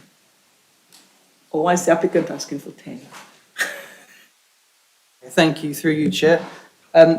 There's a parking strategy that was submitted as part of this application, which models the future parking needs of the campus, alongside the strategic transport infrastructure that's come forward, which, as set out in the report, is the Cambridge South Station, which, as we know, is under construction. But it also references the Cambridge South Fleet Transport Scheme, and obviously there's been a recent pause to CSET, which we'll probably come on to. The documents do sort of say a 7 to 10 year period is anticipated for both of those transport infrastructure projects to come forward. 10 years is kind of the maximum anticipated timescale within that project, and it allows a bit of flexibility should either of those schemes run into difficulties, as we've seen with CSET. So it gives that sort of bit of a backstop, because there is clearly an ambition to move to a more sustainable transport mode, but until both, and the surveys that have been based on both of those projects coming forward, hence the amendment to condition 1, because condition 1, as originally worded, was hopefully to give comfort that at most you'd have 10 years, but if both the South Station and CSEC were operational in 5 years' time, then the trigger would be for the car parks to cease use in 6 years. So it's kind of a moving object, but all the strategies have been based on those two schemes coming forward. If it's later, then the applicant, well, obviously as part of the local plan review and the ongoing master plan work, there might be a need to revisit how the modelling is done, given the recent announcements on CSET. Although that project is only paused, we don't know what will happen in 6 months' time. Should the need for parking still be there in 9 years' time, then the applicant would need to come forward with a new permission to potentially extend the lifetime. But you know, there's a lot that is probably going to happen in 10 years' time. Pora, and then I'll ask Councillor Thornborough. Thank you, Chair. I think you partially answered my first question, which was obviously Cambridge South Station is still on track, given that we consented it last month. But I'm assuming it's because the measurements were made for the two together, which is, so I mean, I think I can live with the 10-year permission. It does highlight the need for a master plan, which I think has come up at this committee a few times. I'm sure the Chair's probably going to point that out later as well. Just want to check with the helipad. I'm not a helicopter user myself, unlike the Prime Minister. Maybe others are. Do we need anything about fruit trees and birds, or is that not so much an issue for a helicopter? As I imagine it doesn't quite have the same impact, but I just wanted to check, because I know normally where we have an airport issue, we tend to restrict certain planting types. And just want to check number of EV chargers. It is compliant. It would be nice to see more potentially, because I think that is just going to be a hugely growing area. And finally, it said some of the spaces are bookable in 3.4. Is that sort of part of the staff master plan for Addenbrooke's, or is that for patients? Thank you. Thank you, and through you, Chair. So in terms of the landscaping and planting, it's not quite the same as some of the Cambridge Airport schemes you've come forward with, where there's a specific list from Aviar that you're allowed to use because of nesting birds. And this has been subject to consultation with our ecology officer, landscape officer, and the landscape experts from the campus, so there's no conflicts there. Yes, the EV charging is, as I said, it's a net increase of 39 compared to the existing scenario because it's a temporary use. We haven't looked to go higher because that would just have to get ripped out. In terms of bookable spaces, yes, my understanding is it's largely the staff who'd be able to book those spaces. I can see nods, so correct on that one. Thank you. I just ask Philippa Kelly to just make some comments on the progress that's been made in respect of the master planning, and I think this linked with current discussions with government as well. Thank you, Chair. I think I just wanted to make the observation that there are now very positive steps being made between all parties with regard to the master planning approach for the campus. But I also want to make the observation that there's also the necessity there's a wider issue in terms of the strategic transport improvements that are necessary in this area and investment within those, because obviously we've seen the pausing of the CSET phase 2 due to funding issues. Michael's already explained the position with regarding, the time period for delivery and potentially the need to review at a later date if these schemes don't come forward. But as it stands at the moment, it is only a pausing on these strategic transport improvements. And yes, there are wider conversations with government offices in terms of potential investment into the area, which subject to separate discussions outside of JDCC's remit. But I hope that provides some context and some comfort to you all. Thank you. Thank you. Councillor Thornborough. The CSET project has not actually been paused yet, as the recommendations been made to the board, and the board meeting is next week. That's just a matter of fact. The other thing is that there is a real issue for travellers, Gypsy Roma travellers, coming to the hospital, and quite often they do park in open spaces nearby the hospital and have done for decades. And it's absolutely recognised that they do that because they need to access the hospital for people dying of cancer or for giving birth.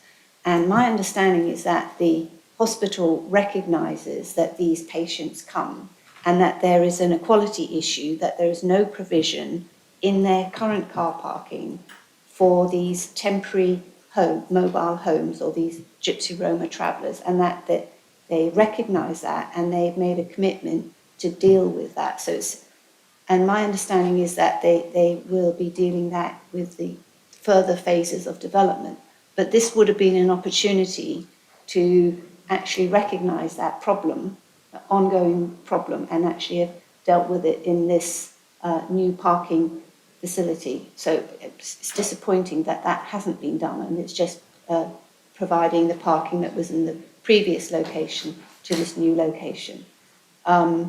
I don't know if there's an opportunity for the hospital to review that as they go through with this, but and I would urge them to do so. That's all. Thank you. Thank you very much. Are there any other questions about this application? Okay. So I'm going to just ask, sum up and introduce the recommendation to us, please. Thank you, Chair. The planning balance is set out quite comprehensively from section 22 of the report from page 28 of the paper version. Having considered all material considerations, the proposed development is recommended for approval. The recommendation is set out in section 23. Approve planning permission for full planning application reference 2301-779 FUL, subject to conditions and informative set out in the report, with an update to condition 1, which is set out on your amendment sheet, with authority delegated to officers to carry out minor amendments to conditions and informatives prior to the issuing of the planning permission, helpfully put on screen by Michael behind me. Thank you. To the vote. So all those in favour of this application, to approve this application? Unanimous. I don't have paper copies, and I'm referring to the report online. It doesn't have page numbers. So it's really difficult to pick up page numbers. The online. We've got a spare paper copy I for know, you. I don't. Trying to cut down my carbon footprint. So in the future, can the reports online have page numbers, please? Okay, thank you. Can I just thank the speakers for coming and thank you for your contribution today. Thank you very much. Before you go, can you just want to emphasise the point that was made about the space for temporary parking spaces for Gypsy Roma travellers? It's been a long-standing issue. I don't understand why it's taking so long to resolve, and we'd welcome you to come back to this committee with proposals for this. And this is part of the wider planning that's going on the site, but this is very long overdue. Thank you very much. Okay.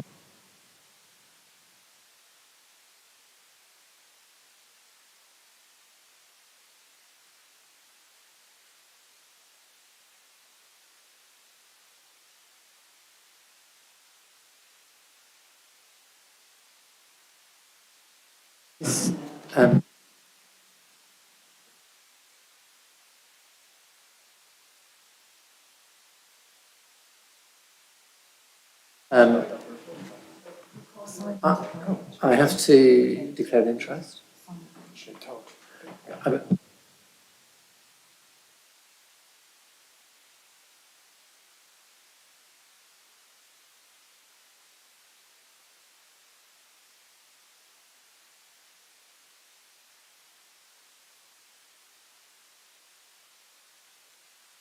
So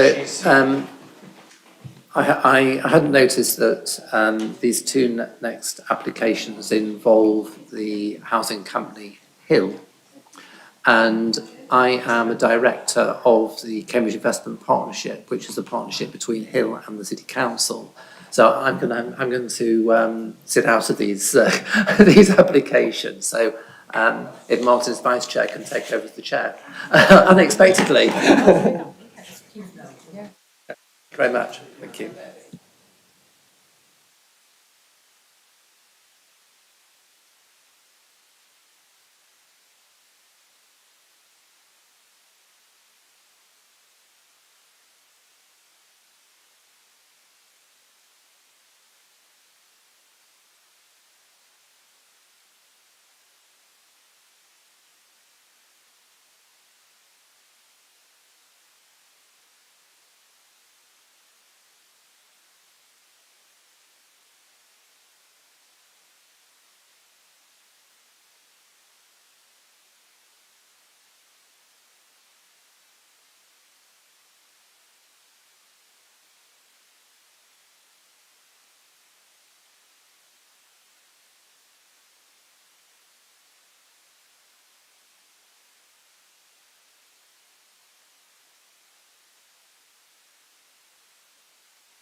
Hello, welcome.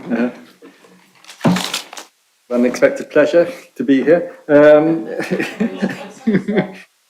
The agenda item 6, 2301-938 stroke S73, land north of Newmarket Road, Fen Ditton, Marley Development Phase 1A. It's to reorientate 7 houses at front Gregory Park, lot D3, and to replace 8 carports with garages, also on lot D3. Please could members note that there's an error in the agenda papers and the Officer Report and Appendices. The Officer Report and Appendices can be found on pages 97 to 124 of the agenda. Please could the Principal Planner, Michael Sexton, introduce this item.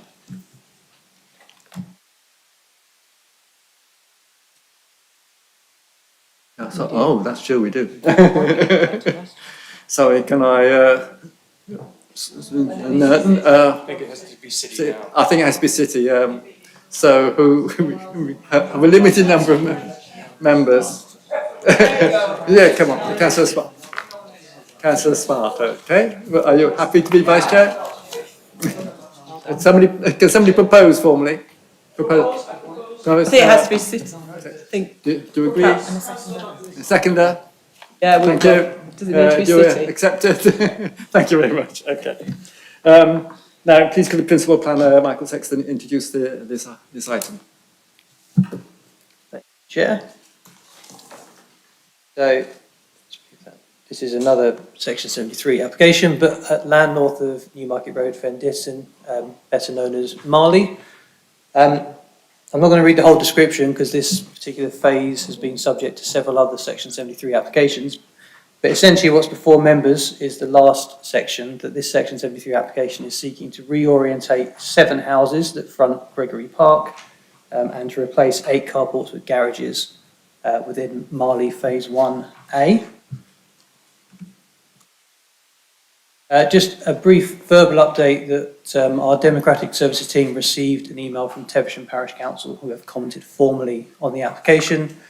They were wanting to clarify that in their comments where they refer to increased density, they weren't talking about additional units, but additional residential capacity for habitable rooms. That comment is actually more relevant to the next application because it's duplicate comments to both. And that when they talked about potential loss of parking, the concern is that a carport becoming a garage is that a garage is more likely to be subsumed into the house and converted to a room rather than use of parking. So just a note of clarification that we received from the Parish Council. In terms of where Phase 1A is at Marley, key identifiers, I think everyone probably knows where it is, but you've got Newmarket Road Park and Ride shown here, and then Marley kind of wrapping around up to the existing, around the existing car showrooms up to the Fyson estate and around, but Phase 1A is shown within the red line parcels. This just shows the layout of the proposed and consented scheme. The plots that are of relevance are in this sort of eastern corner, which I will show more zoomed in versions of shortly. So the first change is where the developer is looking to reorientate 7 properties. So the plan at the top shows the consented scheme, and the plan at the bottom shows the proposed plan that's subject to this Section 73. You'll no doubt find it difficult to see what the changes are. They are very minor in design terms. Effectively, where you've got a pair of semi-detached houses, they're being flipped round, which will become more evident on the floor plan, but you'll see you've got sort of a flat roof and then a pitch, and then by comparison down here, it's been flipped round. So it's very minor in design terms. The floor plans might make it a bit clearer. Again, at the top, you have the consented layout. So if I use this plot as an example, the property on the right of the 2 as consented has got a single-storey rear projection. As proposed, the property on the left will be the one with the single-storey rear extension, and that's just to improve the quality of the amenity space in the rear gardens. And as a zoomed-in version to hopefully aid, that on the left is as consented, on the right is as proposed. So they've literally just been flipped in terms of their floor plan. Very minor design change. And there's no increase in number of bedrooms within the properties that are affected. The application is also seeking to change several carports to garages. And again, apologies, it's not particularly clear on this plan. So at the top you have as consented. You've got tandem parking with a carport and then one space in front. And if you compare it to the bottom, you can kind of just about make out now where that arrangement is changing. And you've got garages coming in. So again, it affects this row of properties south of Gregory Park Mews. And as a zoomed in comparison, on the left is the consented carport and car parking space in front. On the right is as proposed, where you now have a garage, which is being built to the recommended standards, size standards, and the space remains in front. So as consented, there's 2 parking spaces. As proposed, there's 2 car parking spaces. It's also worth noting that as proposed, the cycle parking is being moved into the garage, which actually makes it slightly more accessible than it was previously when it was tucked right in the rear of the gardens in a shed. So, in summary, the proposed changes are very minor in design terms, as you can appreciate from those elevations. There's no reduction in car parking spaces for the relevant plots, and the garages meet the recommended standards set out in the local plan.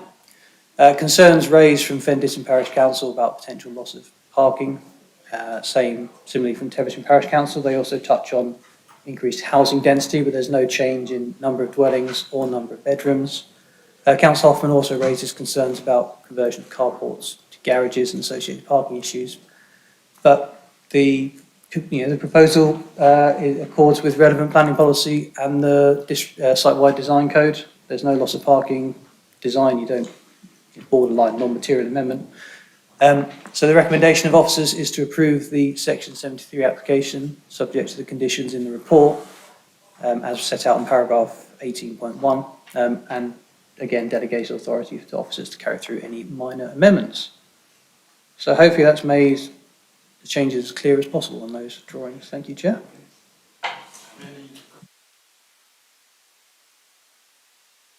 After the overall plan, the car parking garages, the permitted development rights were removed so that they can't just convert it without consent. So, and I just wanted to make sure that would apply to these ones as well. So through you, Chair, there is an existing condition which is carried across, which is condition 35 on the report. And apologies, I should have mentioned at the start that this application is actually found on pages 97 to 124 of the printed report. They got flipped around because the references are very similar. Condition 35 specifically lists a few house types where the only parking available to that plot is a garage or double garage. So if the property owner was to convert the garage, they would have no car parking spaces. That doesn't apply to these plots and other plots across Marley where you have tandem parking arrangements, where you have a garage and then a car parking space in front. So it's only been applied where if you convert your garage, you lose all your parking. So although we could put a condition on to say that these garages that are subject to this application are not to be converted, I'm not sure it's strictly necessary because there'd still be a parking space and it wouldn't be consistent with how other parcels have been conditioned. So it's something members could do, but it would be breaking from how Marley's been dealt with previously. Councillor Fane. Thank you. I wonder if I could ask Mr. Sexton to go back to the illustration quite recently that showed the where carports converted to garages. Here, Chair, that I'm not quite sure whether this is a question or a matter for debate, but since I'm not proposing to raise any issues in debate, I'll raise it now.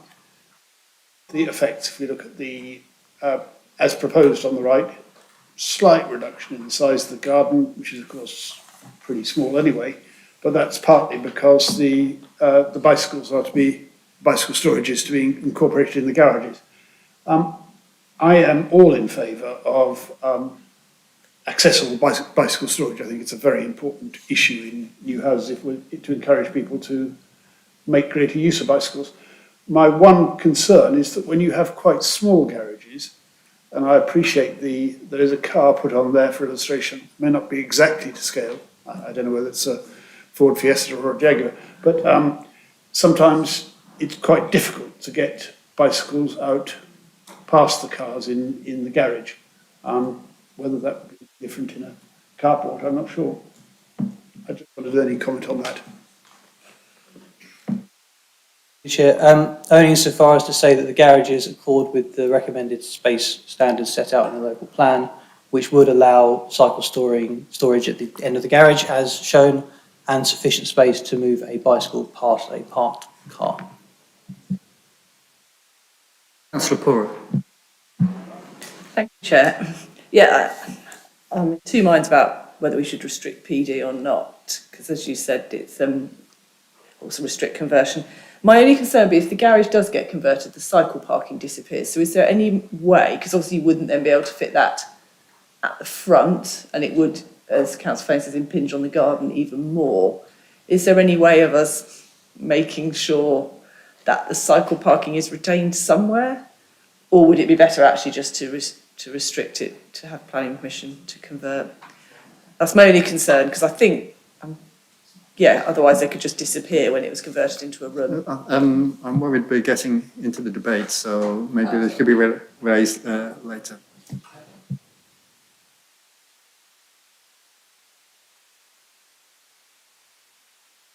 Thank you very much, Chair. Just a quick point. Has this development already been partly implemented? So they've started building out on the first one? Yes. Yeah, I thought they had. Thank you. Good. So just as a legal point, because now I'm trying to get my head around how can we have a Section 3 application on permission that's already been built out, already been implemented? Because you can't, can you implement second permission when you've already implemented the first one? So building works on phase 1A have started. The building works on the plots that are affected by this change haven't been built yet. Thank you. So actually the first permission on 1B has not been implemented yet. 1A has, is that right? But I think both are under construction, but obviously it's for several hundred houses. The plots that are subject to the Section 73 application haven't been built yet, so you wouldn't, this isn't a retrospective, it wouldn't be a retrospective change in any way. The developer would, when they get to these plots, have the ability to implement the Section 73 approved plans.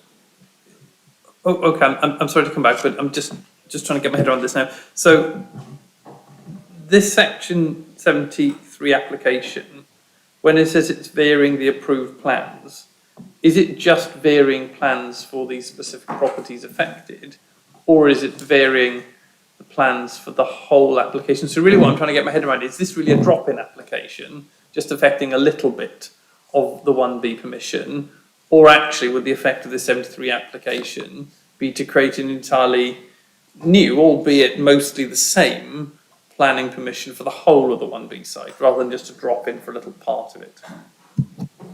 So the Section 73 in condition 1 of the report, there's probably about 70 approved plans as part of the original permission. What's before members only changes 6 of the approved plans which relate to this specific lot or parcel D1 and D3. The rest of the plans would be carried forward as previously consented. Because yes, a Section 73 is a new permission, as Keith has alluded to, but it does allow variations, and you can have a Section 73 once something has, once a permission has been implemented. So.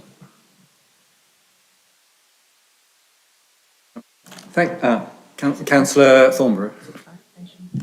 I read recently that something like 70% of new cars are SUVs, and they don't actually fit into standard car parking spaces. So is that an issue that I think these are the standard car parking spaces that highways require, but this if somebody has a big car, I think this again is the debate. Can we leave this and bring it up again at the debate stage?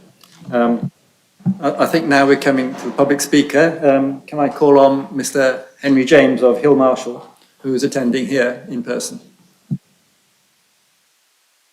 To remind you, you have 3 minutes to put your point across. Thank you very much. Thank you, Chair. Good afternoon. My name is Henry James and I'm a Senior Development Manager at Hill, representing the applicant Hill Marshall. In 2017, Hill entered into a joint venture partnership with Marshall Group Properties to bring forward the new Marley community north of Newmarket Road. When complete, the development will provide 1,300 modern new homes, a primary school, local centre and significant areas of open space. Construction on the first phases of residential development commenced in November 2019 and has so far delivered approximately 275 new homes, including market, shared ownership and affordable rent houses and apartments. These have been delivered alongside the Marley Primary Academy, Jubilee Square, Gregory Park and the Jubilee Cycleway.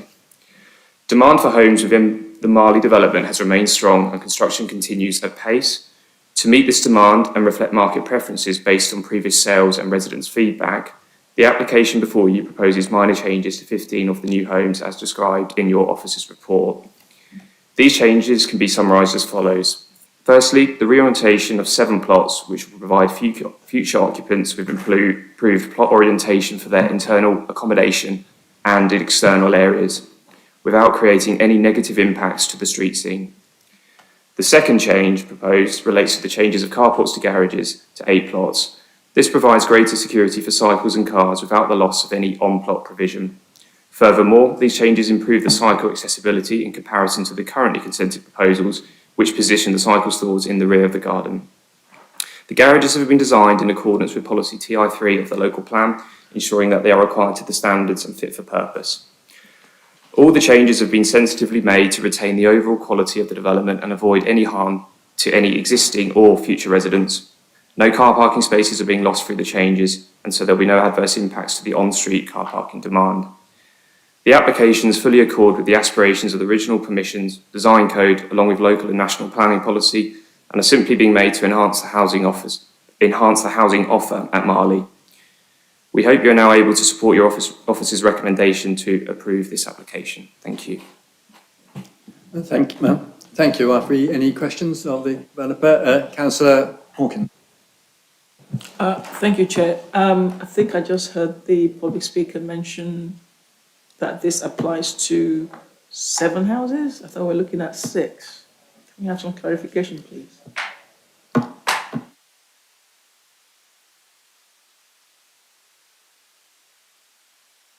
Oh, sorry, can we, Mr. James? No. Oh, sorry. Sorry. To confirm, the description of development is to reorientate 7 houses, the front Gregory Park. There are 3 pairs of semi-detached properties, where the 6 might have been referenced, and then there's 1 detached property that's also rotated slightly. But the description is to reorientate 7 houses. Councillor Porrer. Thank you, Chair. I'll come back to my PD point. So I've been having a look. I mean, I must admit, I am probably in favour of restricting development of those garages, purely because I think all the other houses have the cycle parking in the garden.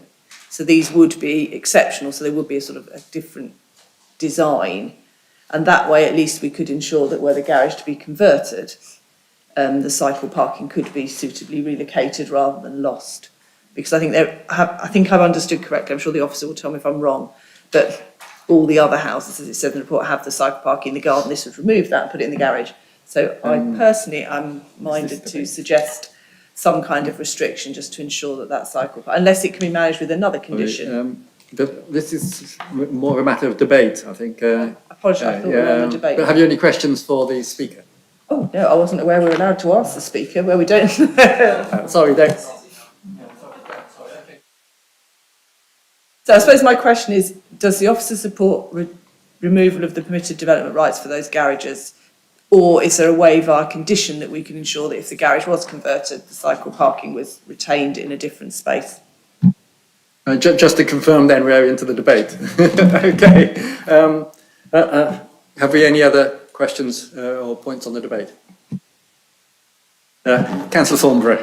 Just, I'm just concerned about the size of cars. The average size of cars is very large now. And if you have a double carport, you could have an estate or maybe even an SUV and fit it in. If you have a enclosed garage, you may not be able to fit some of the cars in now. So is this something that we should be concerned about, or is it really beyond what we are able to consider? Thanks. Again, I wonder whether the planning officer could give us some indication of whether the recommendations take account of larger size of cars now. Thank you, Chair, and through you. So Councillor Poor's point about a condition that would ensure the cycle parking is retained if the garage is lost. I'm not sure we can do that, and it hasn't been applied elsewhere across Marley. Obviously, it's proposed in the shed. A purchaser could take on the plot, take down the shed, and I think that's outside of the control of planning. We can only require it to be provided in the first instance. If I may just share a image which might help clarify why there is a condition that does remove PD rights on certain garage types.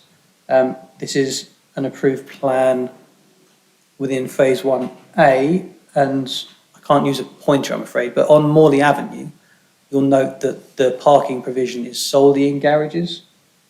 So that's why these plots are affected by the condition that says you can't convert your garage without formal planning permission, because if one was to do so, they would have zero parking. So that's the difference of why that condition applies to some plots and not others. In terms of the query about car size, all I can really say on that is the garages have been designed to what adopted policy standards require them to do. I don't see why. Yeah, I can't really say much more than that.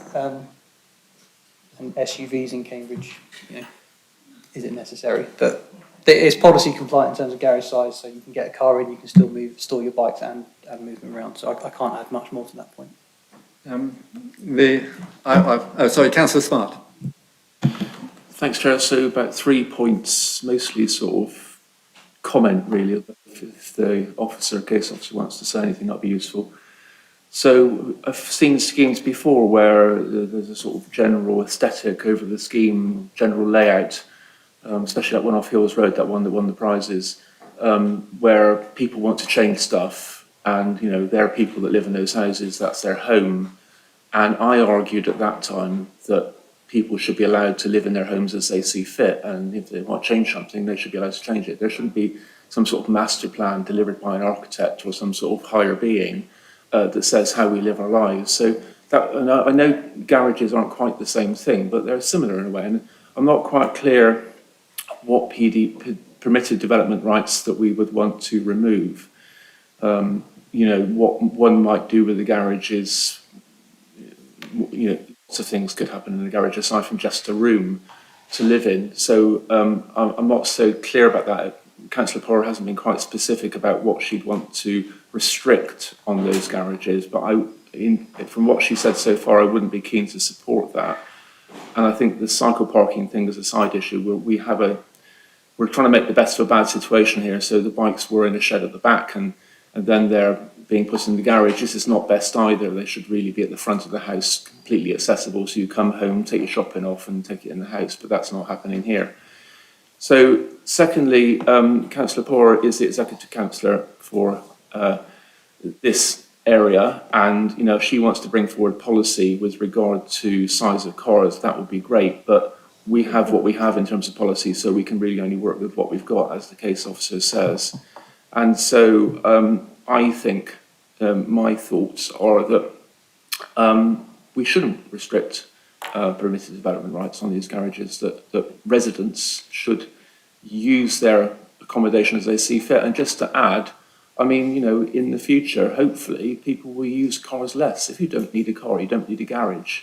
And anyway, it's well known that people often don't put their cars in their garages anyway. They leave them out on the street if they're able to at all. So that's an aside, really. My main extra point was that residents might not need a garage to put a car in, so why wouldn't they use it for something else? That makes sense, doesn't it?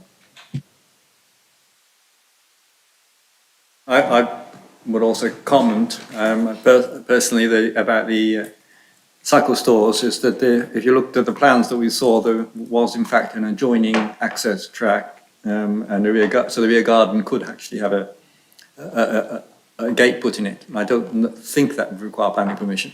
So there is an option of getting a good access to the rear garden for cycles if necessary. Do you have any other further comments? Sorry. Yeah, I mean, I don't disagree with Councillor Smart, but just to clarify to him, I wasn't suggesting the PD restricted so they couldn't build a room. It was purely so that we could make sure the cycle parking was moved. As for every house, we would want it to have cycle parking, and my concern was if it's through PD, you might lose that. But I do take other points if it still fits in the back garden, and that's why I was asking if there was a condition, but if the officer thinks that's probably not possible, I suspect, I mean, I'm happy to go with the view of the committee if PD is a bit excessive. It's just a bit frustrating that we might then lose these if it gets converted. But as Councillor Smart says, sometimes that does happen. And hopefully if people have got bikes, they'll have an incentive to put them there. Councillor Thornberry. The other thing is there are real problems with people parking on the streets where they have designated parking spaces. And it means that the streets are not open for, it's much less safe for people walking and cycling on the streets. Therefore, if you have a designated parking space, the reason we're trying to encourage people to do that and ensure that the road restrictions are enforced, but it often does not happen for years, and therefore there is an established precedent where people just park on the roads rather than using the spaces provided, and it's just recognising that issue and trying to resolve and make it so that it doesn't happen like that. Do we have any further comments? Okay, fine. Can I think we're ready to go to the vote. Can we? Would all those who are in favour of the council of the? Excuse the chair. Can we have the recommendation? Sorry, you can't have the recommendation. Yeah. Okay. The recommendation is that we approve. I got to get the right. Chair, Philippa will. Okay, fine. Give you the brief. Sorry. Thank you, Chair. So to confirm, the recommendation for this application can be found in section 18 of the report on page 105 of the agenda, but helpfully it's on the slide behind me. To approve planning permission of the section 73 application, reference 23-01938, section 73, subject to criteria 1 and 2 above. Thank you.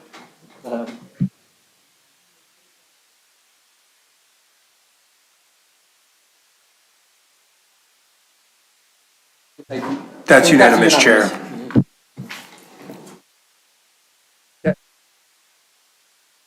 Can we go to agenda item 7?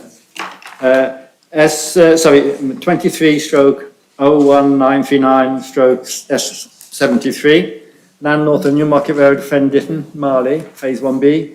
Replace 6 number 2-storey houses with 3-storey and 5 carports with garages. The members note that there is an error in the agenda papers. The officer report and the appendices can be found on pages 69 to 96 of the agenda. Please could the Principal Planner, Michael Sexton, introduce this item.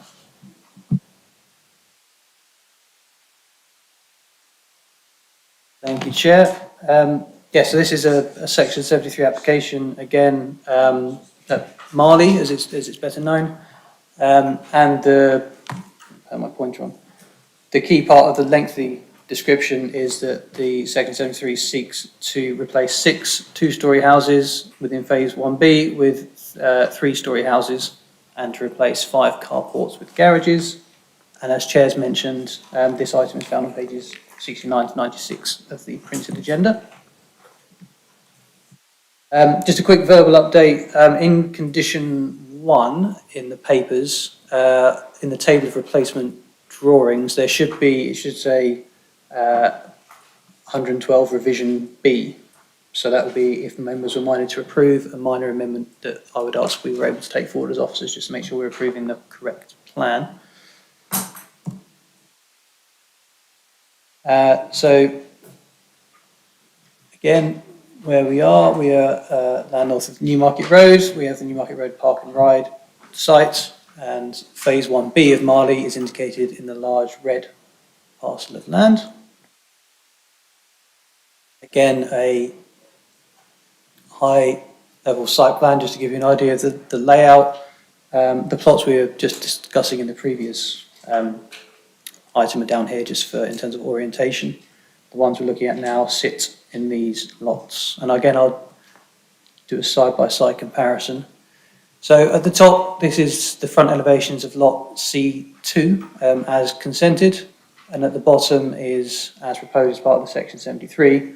So this one's slightly easier to spot where you have a 2-storey house changed into a 3-storey house, but hopefully you can see that it's very much in keeping with the scale and character of other consented properties within the street and the wider site.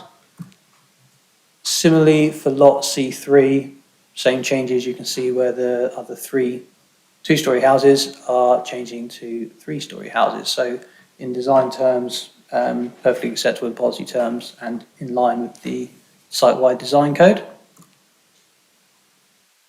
Floor plans, again, within this street, there are 5 carports that are being converted to garages. Much the same way as we've seen on the previous item, and it's easier to show you a specific plot example. So on the left is as consented, you have a carport and then cycle parking beyond.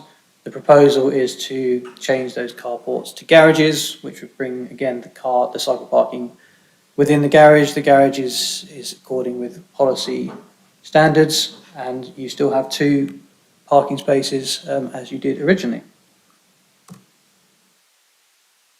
So in summary, the proposed changes again are very minor in design terms. There's no reduction in parking provision to the relevant plots, with the proposed garages meeting recommended space size standards.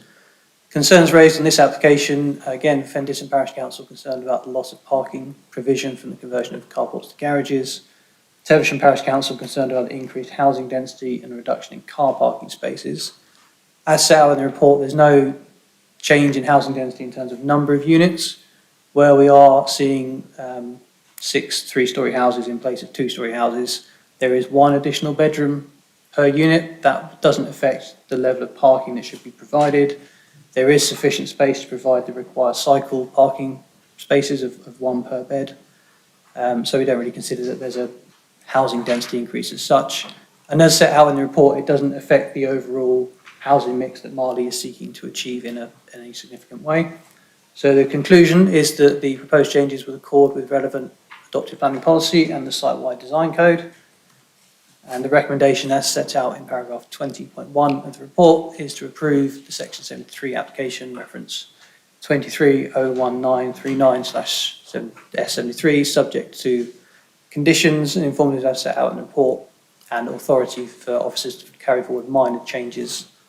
The minor change being that one I highlighted at the start of the presentation, where there should be a revision B on one of the plans that I overlooked. Thank you, Chair. Have we any questions for clarification from the officer? Councillor Thorne.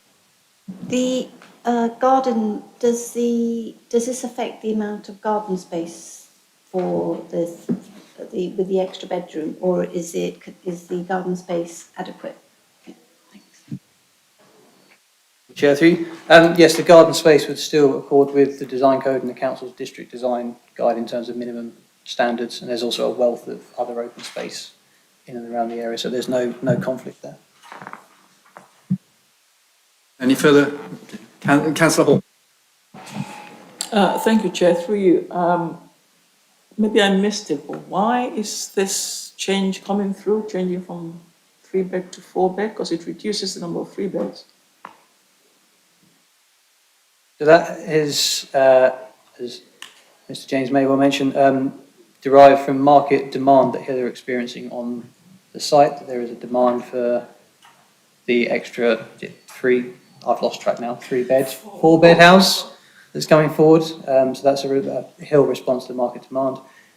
And that's why in the report I set out a bit about the housing mix that Marley will deliver overall. There's still going to be a significant number of 1, 2, 3-bed houses Obviously, if we got to a point where cumulatively we kept seeing lots of Section 73 applications and then it started to skew the market mix away from what the outline consent was intending, we might have a different situation. But in isolation, 6 plots out of the 1,300 consented isn't making a significant difference there, but I'm sure this public speaker may touch on that. Any further questions? Thank you. Councillor Smart. Yeah, it's not really a question, just a comment. So, I mean, I presume it's coming through, and it's not really a planning matter, because the applicant wants to sweat their assets and get more out of the site. So that's probably why getting another bedroom out of the is being applied to be changed. I'm not a great fan of 3-storey townhouses in general, but I feel that in this case, the having 2 3-storey next to one another as opposed to 1 2-storey and 1 3-storey improves the We're look. getting on debate now. Oh, are we? Oh, sorry. I'm a bit confused actually. I'm used to planning committee and not JG. And the people are speaking at different times. I apologise, Chair. I had the same problem earlier on compared with the planning committee, but thanks all the same. Now can I call the public speaker, Henry James, to present committee.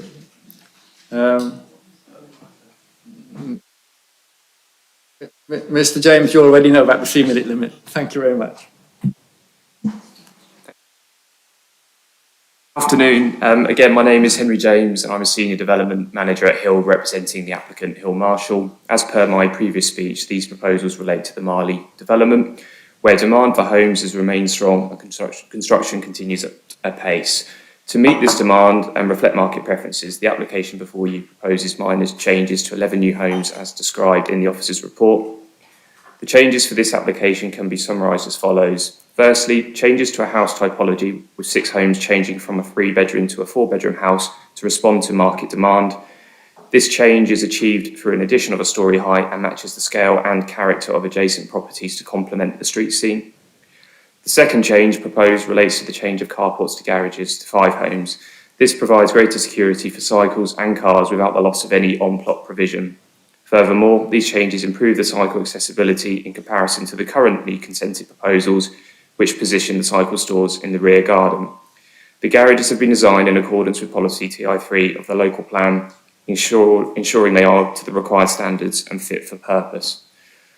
All the changes have been sensitively made to retain the overall quality of the development and avoid harm to any existing or future residents. No car parking spaces are being lost through the changes, and so there'll be no adverse impacts to on-street car parking demand. The application fully accords with the aspirations of the original permission design code along with local and national planning policy and are simply being made to enhance the housing offer at Marley. We hope you are now able to support your officer's recommendation to approve this application. Thank you. Thank you very much. Now we come to the debate. Have we got any issues of has anybody got any questions or comments to make on the debate? The Smart. Finish my sentence. So, I was saying, I mean, in essence, I think it's an improvement. So I think the 2 3-storey houses side by side. It's greater beauty than 1 2-storey and 1 3-storey. I'm not a great fan of symmetry, and it's in fact slightly asymmetrical because there is another sort of little building tacked on the side. But basically, I think it looks better, and so all power to the applicant for making more money out of the site and getting my approval. So I'm all in favour. I would only comment that we normally are finding a shortage of small 1- and 2-bedroom houses, but we're not changing towards larger houses here, and the original proportion agreed in the outline permission doesn't provide much in the way of 1- and 2-bedroom houses. So we are where we are, and the difference between 3- and 4-bedroom is perhaps less significant. And not very, therefore not an issue, but that's my comment. That's the Smart. If I could just, through you, Chair, address you, Chair, is that the other side of that, of course, is that since COVID, there's been an increasing need for people to be able to work at home and have essentially, you know, if you can afford it, a home office, which one of these rooms could provide. So it could not be a bedroom, potentially. Yeah. Okay, since we have no further comments, could the I think time to go to the vote. Could the officer please present the recommendation? Thank you, Chair. So the recommendation can be found on page 78 of the agenda, section 20, in respect of application 2301939, section 73, subject to the following two criteria above to approve the planning permission. Thank you. Can I have all those in favour, please raise your hands. Unanimous? Thank you very much. I will now pass the chair back to Councillor Smith.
Okay, thank you. So if I just introduce agenda item 8, appeals against planning decisions September 2023 update. The officer's recommendation is that the information is exempt information, and therefore the committee needs to take a vote to exclude members of the public by virtue of paragraph 5 of part 1 of schedule 12A of the Local Government Act 1972. So we can have a vote, please. Yeah, sorry, could I just ask a question? I'm sure there is a reason, but it wasn't immediately clear to me why this is confidential, given that what it relates to is already public, and it relates to a public inquiry. So I'm not really sure what's confidential about this.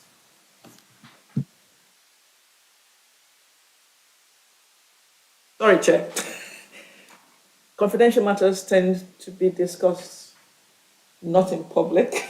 Correct. So we should not be Yes. streaming. Yes, that's right. So As soon as we start making decisions. that we haven't we haven't taken the vote. Okay. Order. We haven't taken the vote yet, but Philippa will respond to Councillor Williams's question. What's confidential? Okay. Can I help here, Chair? It's a confidential report because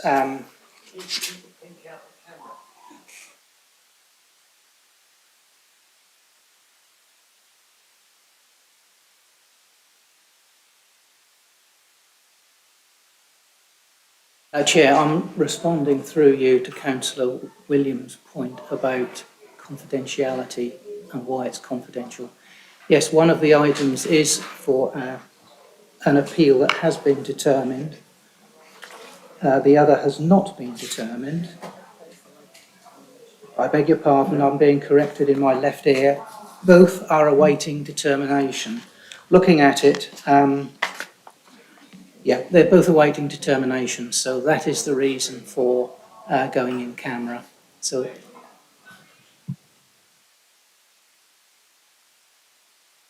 I'm sorry, Chair, just to come back on that, but there was a public inquiry, which presumably was open to the public, where all this was discussed. if I may, through you, Chair, come back. One of the items relates to an appeal which has only recently been lodged to the Planning Inspectorate, and the council has not yet prepared its case to the Planning Inspectorate. And that is the predominant reason why, because it's still, we're still waiting for a start date, and we're still waiting to identify the council's position and the position that it will take in respect of that particular planning appeal. Councillor Fane. Smart. Yeah, I'm always reluctant to take things in closed session if that's not necessary, but officers can't entirely explain to us in open session why these things have to be taken in closed sessions, and I therefore suggest that we give confidence to our officers that they wouldn't have advised us that that was necessary unless there's a good reason, and therefore that we should pass this and move to closed session. Councillor Smart, you want your 2 pennyworth? I do, please, Chair. Thank you. So, like you, Councillor Williams, I'm always keen to have. No, I'm speaking about what Councillor Williams said. Chair, earlier. can I point out that whilst the microphones are on, the camera are pointed at people's desks and everyone has pink papers on view that is on the live stream, which is what I was trying to say to the legal officer and people earlier. So I think it's almost academic when you go into live stream or closed session now, because if people do a screen grab, they will see pages. Could we take the pinks off the desk until you go into closed session, please? Sorry to interrupt. Thank you for that, very useful interruption. So, like you, Councillor Williams, I'm always very keen to have everything in the public domain and discuss transparently, if at all possible. I think the point here is, though, in my experience of these matters, is that we need to make our best case possible in terms of taking anything further, in terms of appeals and so on. And in order to do that, we need to discuss that in private before we go public.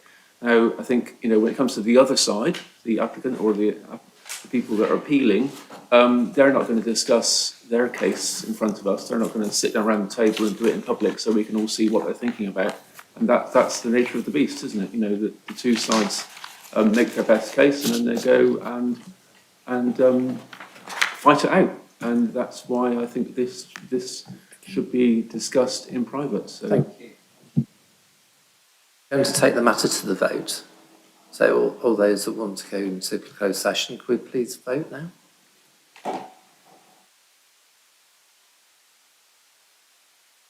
That's unanimous, Chair.